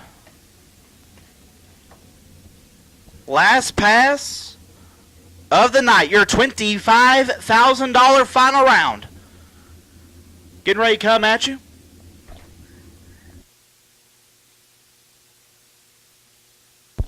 Left-hand side, Chris Whitfield, Highlands Ranch, Colorado. The 05 undercover dialed 464. We'll look to his right and look at the bustin' loose arrow of Keith Downing, the Glendale, Arizona native. All Mopar all the time on the right-hand side, dialed 727.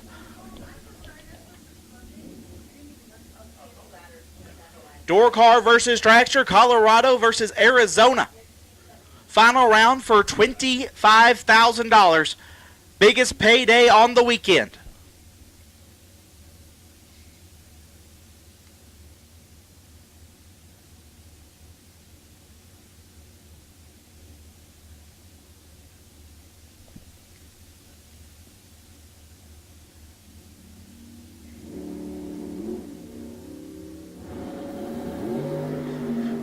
Six thou, separate them up front, win light, give it to Whitfield. 9, 1 above, 3, gets there first, 4 thou. Downing has been lights out all night, 003, and 2 above, ends up 4 thou behind. Chris Whitfield will be your $25,000 winner here on Friday. We're doing a Winner's Circle celebration here shortly. Nate Hershey's going to be manning that up for me. Once again, racers, we thank you for coming out here for technically day number 2 of the K&N Southwest Showdown here at Tucson Dragway. We appreciate you very, very much. Don't forget, tomorrow, Hughes Performance Saturday, $20,000 to win in Super Pro, $5,000 to win in Pro. Everybody will be getting a time run in the morning starting at 9 a.m. And then we are going to go racing. Juniors, you'll be getting at least one time run and a run for the money as well later in the day. But until then, we thank you. We hope you have fun. Please be safe. And Nate Hershey going to do our Winner's Circle celebration.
Shootout has come to a close. Our winner has made his way back down here in front of the tower at Tucson Dragway.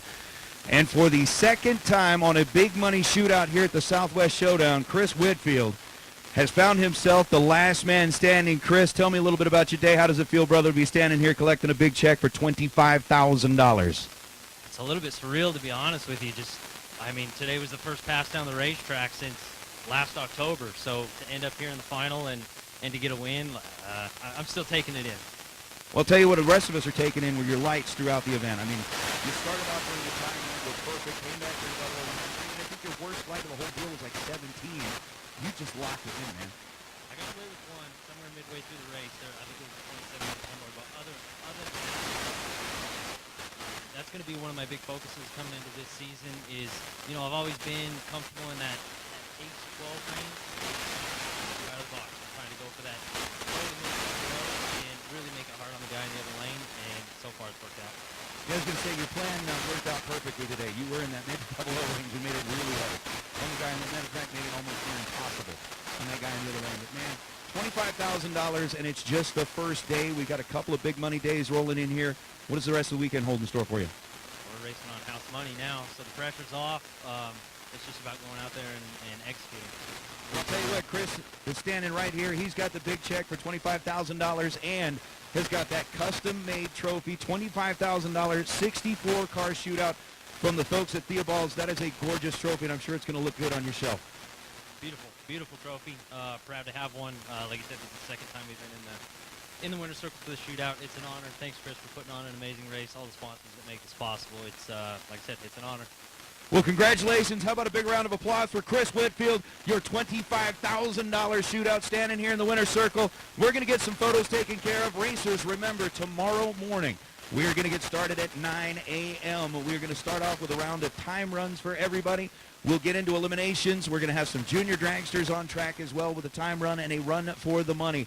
But tomorrow, $20,000 on the line on a Hughes Performance Saturday. Racers, have a great night. Enjoy your evening. Remember, the reaction time challenge for the kids 18 and younger going to be happening up here at the fire pit. Bring them up.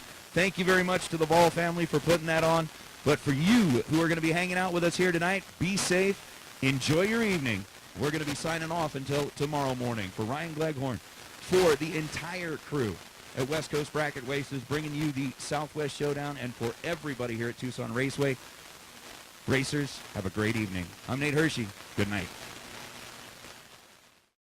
Brand's turbine wheel, engineered specifically for fitment on the square body C10 trucks. Optimized offsets and the large wheel diameter help to fill your wheel well openings nicely. Available in 19 and 20-inch versions. To find a set of Brand wheels for your ride, visit us at Holley.com.